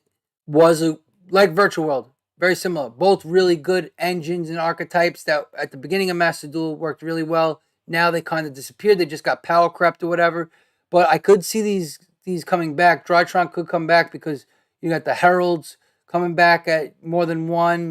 Maybe there'll be 2 of them, and in the TCG there is. So we might see them come back. I'll put them right here. Maybe even ahead of Dark Magician and Code Talker. All right. Shadal, another one. More of an engine now, used more than anything. Bottom of Rogue type thing. It's just, there's not a lot going for it right now. It got power crept. It's another deck that was very good at the beginning of Master Duel, and now just it's not the same deck as it used to be. Magical Musketeers. I know we're getting into all these crazy decks now. I want to get this over with, to be honest with you, but I want to see some more. I'm going to be real quick with it. Magic Musketeers, I've been seeing a lot in actually the monster type event, and it actually works pretty interestingly with Runic, but you don't see it in the ladder, so okay. Once again, rogue type of deck here. More of an engine, once again. Something you hybrid with other things. I'll put it maybe right here because it does have a little bit of power, can do a couple of things, but kind of really weak in the end of it all. Like it ends up with a board that's like pretty easy to out, the rogue tier, just take with a grain of salt. I'm going to throw things in places I don't want to really have to think about where I got to put them, but just remember, there's higher end of the rogue, there's lower end of the rogue, and that could easily change. They're just rogue decks. They're decks that can take people by surprise and be really good. Labyrinth, what I've been rocking lately. I'm learning the deck. When I first started, I was getting crushed. It's a very technical deck. People think it might be an easy deck. It is not an easy deck to pilot. I'm learning more and more, and I've been really crushing it lately. Now I'm in Diamond 2 with it. This is a Tier 2 top contender. I might even put it at the top of Tier 2. I think it's top Tier 2. I think it's that good. I think it can be that good with the right pilot. And it just counters a lot of things. Counters a lot of decks like Branded and all these other decks. It counters them extremely well. It's the best control deck in the game. So because of that, it can beat Dragon Link and Branded Despia extremely easily. So, and Dragon Link and Despia are very similar. They're combo-esque mid-range decks. This is definitely a much more, and toxic. It's very toxic. You just eradicate epidemic virus. You or Dimensional Barrier, Branded Fusion, and then they're done. There's a lot it could do, and it's super powerful. I'm just learning it, but definitely can easily get to Master 1 with this deck. So powerful, Labyrinth. If you want to play a control deck that has a bunch of traps, you can play the furniture version. I play the heavy trap version. It's been working really well for me because you don't have to worry about the graveyard so much with the bestials. And you just set traps and you bring out these big boss monsters like Lovely and Lady, the boss biatches. I'm sorry for saying that. And the boss ladies. They come out and they wreck you. And I add Lord of the Heavenly Prison in there, another 3K body. Math Mech. Oh, how the mighty have fallen. Math Mech. Not the same deck as it used to be. This used to be a tier 1 deck in the meta before tier limits. Now, it's barely a rogue deck. I mean, it's still a good deck. It's still an efficient deck, right? It's just, I'll put it at the top of rogue because it's definitely better than all these rogue decks, probably. It's just the wrong meta for it, man. Maybe Pendulums are better, and maybe Goatee's a little... I can't even say Goatee's better. I don't know. I'm going to put it at the top of rogue because it really is a good deck. It's just not the right meta for it. Just the wrong meta for it because it can be extremely efficient and powerful. Similar to Sword Soul, where it's like you know what you're getting into, and you know that it's extremely powerful. It can take out a lot of decks, right? Synchrons. There's Junk Speeder. That's what they rely on. Synchrons rely on their Junk Speeder. If they don't hit their Junk Speeder, boom, they lose. If they hit their Junk Speeder, boom, they win. It's an all or nothing on the Junk Speeder. That's why it's a rogue deck. But it is a high rogue deck because it can be extremely powerful and it's getting a lot more support. So I think it can be something that's a lot more viable than what we used to have. I might even put it ahead. I'll put it right here. In between Marincess and the Ishizu, the archetype. It's creeping up the rogue tier for me. Mayakashi / zombies, not really anything. It's just, you would think it'd be good in a graveyard meta. It's just not really. It kind of gets hurt by a lot of things. Yes, it could turn everything into zombies with the Zombie World card, but I don't know. It just doesn't do enough. It's just power crept, Numeron, high-end rogue, could still do damage. I'll put it here. And take you by surprise. Definitely a deck that can take you by surprise, and it wants to go second. That's one of the biggest advantages of the deck. That's why I'll say it's high-end rogue. Wants to go second, build that board, have that Numeron network, set up the 4 stupid wall things, and attack you till it OTKs you, and that's it. But also, you out that Numeron network, the game's over. So it's all or nothing type gimmick, and it does work though. It's very surprising. I just don't see it anymore because I don't think it's that powerful. Naturia. So the best version of Naturia is Naturia Runic. And I think it's actually a really good deck. I'm actually going to put it in Tier 3 competitive at the bottom. Because like I said, Runic is really good. But the best variant, I don't know what it is. But maybe it's for higher. Maybe it's the stun. I don't know. But Naturia Runic is also very good. I wouldn't call it rogue. I actually think it's actually a really good deck. Bottom of Tier 3 because definitely beatable, and I've definitely been seeing a lot less of it lately as the meta has changed and formed around new stuff. And now that we got Labyrinth and all this other stuff, certain things have fallen out of favor, right? Orcust, Mech Knights, Rogue. I don't know where you want to put in Rogue right here. No, drop it a little lower. Maybe near the Scareclaw area. Maybe below Scareclaw. It could be a good deck. The right pilot could really do a lot of damage with it. It has some really good extra deck monsters like Dingirasu, and it uses columns as like a thing to help it, sort of mess with the opponent. It's like a weird strategy. But I think it needs like a really good pilot. I wouldn't recommend it to newcomers either. So Dinos, really fun deck. People love this deck. Expensive deck. I would probably recommend it to newcomers, maybe. I don't know if you got the money for it. Maybe go for it. But I don't know. I mean, learn the game first. Maybe you need another deck. Sword Soul would be a better one. Let me get to Sword Soul after this. But Dinos is definitely a strategy that I feel bad for because it's got really good cards like uh, Ultimate Conductor Tyranno, which can flip all your monsters face down. It's got Miscellaneousaurus and Oviraptor or whatever it's called. Aviraptor? I forget what the name of it is. But it has these really good cards. Problem is, it's just the wrong meta for it. I don't know. Maybe it's the meta or the format. I don't know what it is. Maybe it's just power crept. Or maybe we just need a new format and then it'll become live again. Or maybe it just needs some new support, like one new support card. The deck can be really powerful, though. And that's why I'm actually going to put it probably right around here. I think it can be really good with the right pilot, for sure. Dogmatica, again, rogue deck. Middle of rogue somewhere, maybe ahead of DDDs. Mech Knights, I'll put it right here. Dogmatica, it got some new support, yes, but the whole problem with Dogmatica is its whole strategy is to basically take away all your extra deck monsters. So, if you're playing a deck that doesn't use the extra deck, you're losing. If you're playing Dogmatica, you're losing. Because if the opponent doesn't play the extra deck, what are you going to do? And if you're playing a deck that even uses the extra deck, yeah, you could take some extra deck monsters away, and you got to get that going first. You got to get the Albaloa monster out there, and you got to get these certain monsters out there before you could even start really ripping from the extra deck. So you kind of got to go first, and going second really not as powerful. And that's really its only strategy, is that it takes away from your extra deck. So how powerful can that be? At times it could be powerful, but it's just too rogue and too niche at the moment.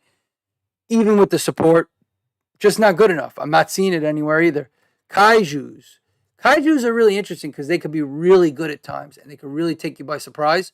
But once again, they're rogue because they're a gimmicky deck.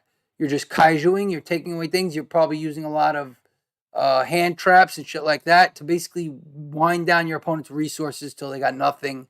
And then, you kind of hit them hard with your own kaijus. But it's not that bad. I actually think it's better than stun, or could be better than stun. So I'll put it right here ahead of stun. I don't know. I might put Dynamorphia up more too. Something like that. Right? I don't know. Rogue is a weird spot. Raid Raptors, it has that big one ultimate Falcon boss monster, which could really be a hard out. It's unaffected by everything. The problem getting there, it takes a lot of comboing, and it wants to go first. Going second, it could get crushed. Once again, like a lot of other rogue decks, it just doesn't have enough besides that one ultimate monster. A lot of these decks just have this one boss monster, or they might have multiples, but they have to go through lines of combo, and if you hit them at their choke point, they're done, and they pass turn with nothing. So that's basically the gist of all these rogue decks. But Raid Raptors, somewhere around here, I guess. I don't know if it's better than Evil Eye or not. I don't really know. It's just got that one boss. That's the Falcon right there. I mean, what else has it got? Plunder Patrol. Really love this deck. Not so much a deck, more so a archetype that kind of hybrids well with like Runic. It's a control style of play, and it actually has some really interesting things, and a really good pilot can do some really nasty stuff with it. I actually think it's high rogue. I'm actually going to put it at the top of rogue. It's borderline tier 3 to me.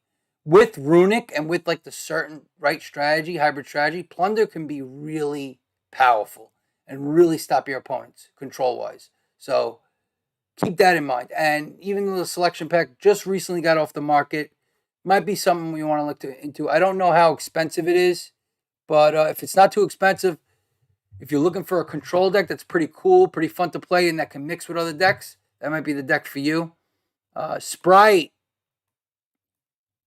Sprite is just really good, man. Really annoying, but really good. This is your first tier 1 deck. I've been going through all this whole list. It's a first tier 1 deck, I guess. I mean, really, I could probably put Labyrinth in tier 1 too. But let's do this for now. So Sprite could play with anything. Sprite for hire, Sprite Melfi, Sprite Pure, Sprite Runic. I mean, the deck is crazy. The efficiency of it's insane. The boards that it builds are insane. It can negate.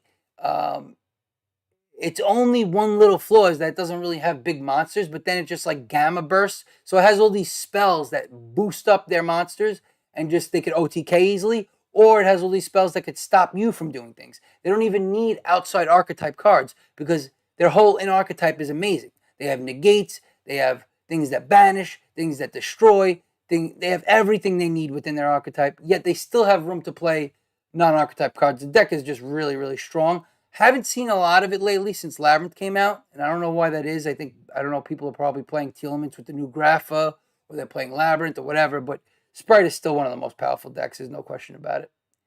Salads, what are we doing? What are we doing if we're playing Salads? I'm sorry, I can't even put it in Rogue. I just can't. It's just not good. It's just not viable. It just got completely power crept. It's gone. Endymion, I'm sorry, Salad fans, but it's just, have you seen it? Does it do anything? No, it's gone. It's been power crept. It's just gone. I might even put like my mutant in here, but it's a strat. It's different because this is an actual deck. This is just a engine archetype type thing. So, you know, is what it is. Endymion, better than a lot of these other bottom rogue decks, I'd say, but not by too much. Put them maybe right here. Yeah, like right here. Oops, don't know where they went. Oh, yeah, like right here or something. It could be good. It's the second best pendulum strategy, I think. It's got some negates and stuff like that, but it's really not that powerful. Doesn't end on a crazy powerful board. Phantasm Spiral. This was doing really well during Tier 0 because every other deck got crushed by Tier 0. Only the decks that could literally do not use the graveyard at all and that can survive by just using like certain monsters on their field and that's it. Like simple strategies, and Phantasm Spiral just all it needs is this field spell, and it just makes a 2800 body, which is the Phantasm Spiral Dragon, and it summons vanilla monsters, and then it has like a bunch of traps that it can play right from its hand because of what's it called? The field spell that they use, it's Pacifist, the Pacifist field spell. So the whole thing about it is if you can get rid of that field spell and for good, then they're beat. But the thing is, it's pretty easy for them to get to that field spell. So the deck is actually pretty viable. The problem is you haven't seen it a lot lately because ever since Teelement's power has dropped, the deck becomes less viable. It's not good against other decks that don't rely heavily on the graveyard. So this was like specifically for Telements. Still pretty good. I feel like it's such a simple strategy that could do a lot of good things, but I just don't know anymore if it's that good. Punk, love Punk. Punk is more of an engine. I hate to say it. You could play pure Punk, but it's not like a small engine, even though it is kind of small. You can make it a hybrid engine. Like I play Punk Bestials and it works really well. And the extra deck monsters you could get into are kind of crazy. You can make some crazy boards with this deck. I honestly think it's tier 3. And I think it's even more viable than people think with the Bestials now. I would put it right here. Even ahead of Trap Tricks. I think it's like Punk is just such a good, efficient engine that works so well. All you need is like 1 or 2 Punk cards in your hand, and you could do so much. And you could play so many hand traps, so many tech cards with it, including all the Bestials at full capacity. And that's how I play it. And then you got this whole slew of extra deck monsters that you could go into. Depending on the situation, you could go into different ones. You kind of need to really know the deck well and be pretty smart to pilot it the right way. But really good deck. Can be really good. I'm talking about the Punk Bestials version. The pure Punk version could use some work. But when Gold Pride comes out, remember that name, Gold Pride and TCG, when that comes out later on in the future, look out because it's going to be definitely a viable, powerful engine. Tunes, what are we doing? just not viable anymore. This was a really good deck when Master Duel first came out. No longer the case. It just has this really weird strategy. It relies heavily on its field spell, but it's just been power crept by everybody else's field spells and everybody else's monsters and everybody else's thing. Like it's just been completely power crept. Telements is still tier 1. Yep, and still the number 1 deck. I wanted to put Sprite at number 1 for a while there, but ever since this Grapha came out, it made them even more powerful. Like Telements just doesn't want to go away. The strategy is just such a good toxic strategy that it's always going to be a tier 1 deck, but it's still tier 1, rank 1. That's just the way it is. And it's been like that for months now, but it is getting weaker. Sprite, Labyrinth has inched closer. Now the Labyrinth's here. Sprite, Branded, Dragon Link, and these cards, Exorcister, Emancipator, Grass Piles, whatever, what have you. These decks are closer now. It's not as distant as it was before. Okay. Sword Soul. Perfect deck for newcomers. This is the deck I recommend to all newcomers to the game, all new players. Simple deck, simple lines of play. Very strong, very efficient, and pretty simple to learn. It's not like you need a big brain to figure it out. Uses powerful synchro monsters. It doesn't end on anything too crazy. It's very balanced, and it's always viable. It's always competitive. It's definitely a tier 3 deck, and I'd even put it at the top of tier 3. Really good deck. Actually, I'm going to put it at the bottom of tier 2. Yeah. Maybe even ahead of Emancipators. It's just such a good, solid deck, dude. And I know it could get hurt a little bit by the Bishals and stuff like that, but as Telements is getting worse, these other decks are getting worse. Soul Souls is just going to stay as that tier 2 top contender, good deck that it always is. That's why it's great for new players coming into the game, because it's always going to be this solid deck. It's going to linger between tier 2 and tier 3. It's never really going to be tier 1 unless the meta is perfect for them. But let's put them at the bottom of tier 2. Because Emancipator is just perfect for the meta right now. Sword Soul is more of just a really good deck. The meta is not great for it, but it's not bad for it. It's just a tier 2 solid deck, plain and simple. I'm using it synchro plays. True Draco. Rogue. I haven't seen it in a while. I think it might come back. It might get some support, but nothing much there. Thunder Dragons is part of that pile, the grass pile decks. It could be really good. You could even do a Punk OTK Thunder Dragon type deck. So we'll put it in the middle of Rogue somewhere because it does have some sort of potential, but it's not anything crazy or special. Same with Therion, another one that could float well with Punk. Both these strategies. Therion can be even better, actually, so I'm going to put it up a little higher. Therion, but it's an engine. It's an archetype engine thing. It's not really a deck on its own. Umi Control, one of my favorite decks, could actually kill this meta right now. Problem with Umi Control is all the hits that Telements got with like Foolish Burial Goods and Terraforming really hurt this deck, and Crystal Beast and decks like it. So you can't be as efficient with the deck. But going first, this deck could be absolutely, you completely stun your opponent from doing anything. I actually think this is a high-end rogue deck. High-end rogue deck. We'll put it right here. I think it's really good. You can really surprise opponent. People don't know what Umi Control do. They don't know how it operates. I've beaten Telements, Branded, all these decks with Umi Control easily. The only issue with it is going second. You don't play too many going second cards. Hopefully you hit a maxi or an evenly match. If you don't, you got to hope you could just get your Kairoshin on the board with Umi and then hopefully break their board. But also, you kind of have to hit your cards. So you got to play a lot of pots, and you're not really comboing. So you kind of need a lot of pieces to fall into place. So you can brick at times, and you could also just get overpowered by much more stronger combo decks. So, high rogue for me. Tri Brigade with Sprite has become something. something pretty powerful. It's been a lot better, I think. So I'm going to put it up there in the rogue tier. The weather, bottom rogue, somewhere here. I think it's better than a lot of these other decks because it's kind of like a pretty decent control deck. I think right here is a good spot. Behind Evil Eye, behind Demion. I'll put it right there. The weather is, the weather. It's basically, it could be good in this meta because it doesn't really use the graveyard, and it's a very interesting control deck. I just think it needs more support, and it needs a little bit more power moving forward. Gunkin Suship. The Suships. Rogue.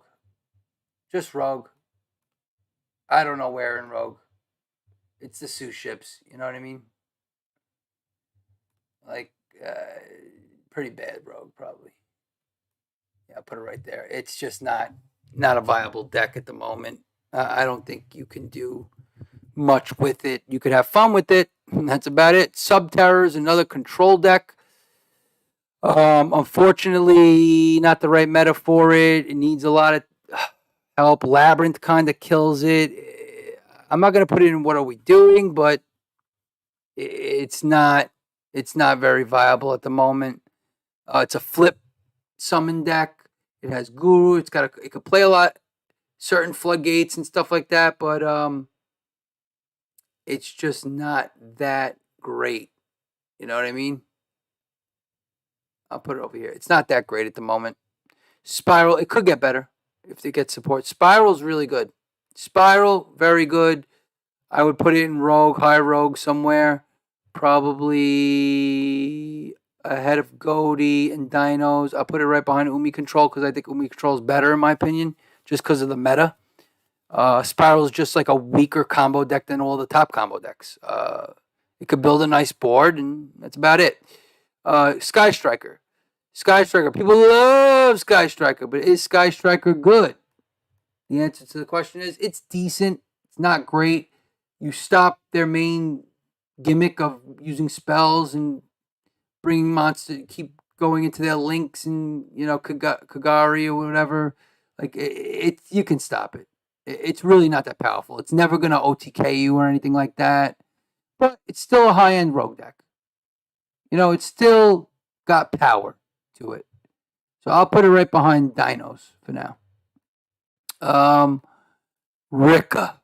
Ooh, Rika equals power. I'm putting it in tier 2. Watch your mouth. Don't say one word about it. I'm actually putting it in tier 2, right behind Dragon Link, ahead of Exorcister, ahead of Adamantipator, ahead of Sword Soul. Rika is extremely powerful, even though no one plays it. I don't understand why. I'm going to stop playing it. By the way, the third full water deck we've out of all these 75 archetypes, there's been 3 pure water decks. Rika, which is the best one, Umi Control, and Marincess. And all 3 are pretty viable, but Rika is super powerful. Should be tier 2 in my opinion. Many people might not think so because they don't see it, but this deck going first can build an insane board, and if it does be able to build that board, you pretty much lose. Going second, it has its troubles. It also has troubles outing back row sometimes, but it has super versatility, and it could go into so many things. Rika Sun Avalon, very powerful deck. Don't recommend it to newcomers, though, because heavy combos, crazy lines of play. Could be interesting. What is this? Prank Kids, what are we doing? Prank Kids, what are we doing with Prank Kids? Don't play Prank Kids unless you really like Prank Kids. You get the butcher out there, and that's your own personal Raigeki, and that's all you got. That's all you got. It's over. Prank Kids, it's over for Prank Kids, my guy.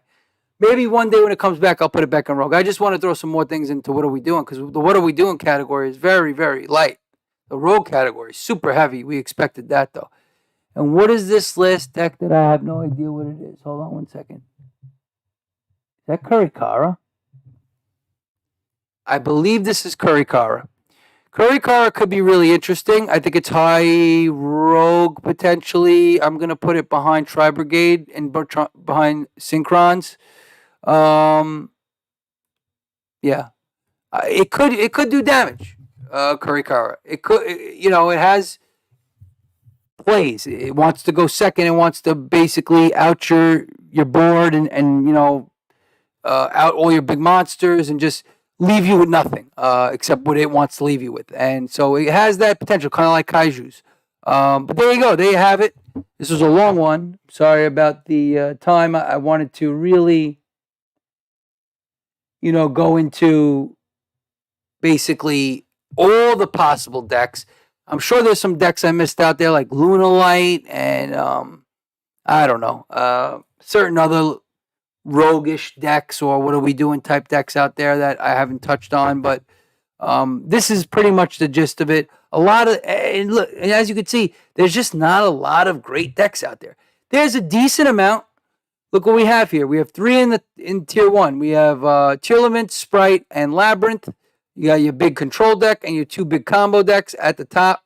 And that's including other variants of it. So you can play different variants of that. You don't have to just play the one type, right? So that's 3. You got Branded Despias 4, Dragon Link 5, Rika 6, Exorcister 7, Adamancipator 8, Sword Soul 9. So you got a nice top 9 right there. That's plenty of decks right off the bat. And one of them is very beginner friendly in Sword Soul. So that's cool. And then you got the next competitive tier of tier 3 with the Grass Piles, Heroes, Fluanderies, Runic variants, Punk variants, Trap Tricks, For Hire, Melfi, which are really archetypes. I should really put those in Rogue, to be honest with you, but I'm just going to put them there because that's part of the Runic Sprite archetype thing. And then you got Crystal Beast and Echuria.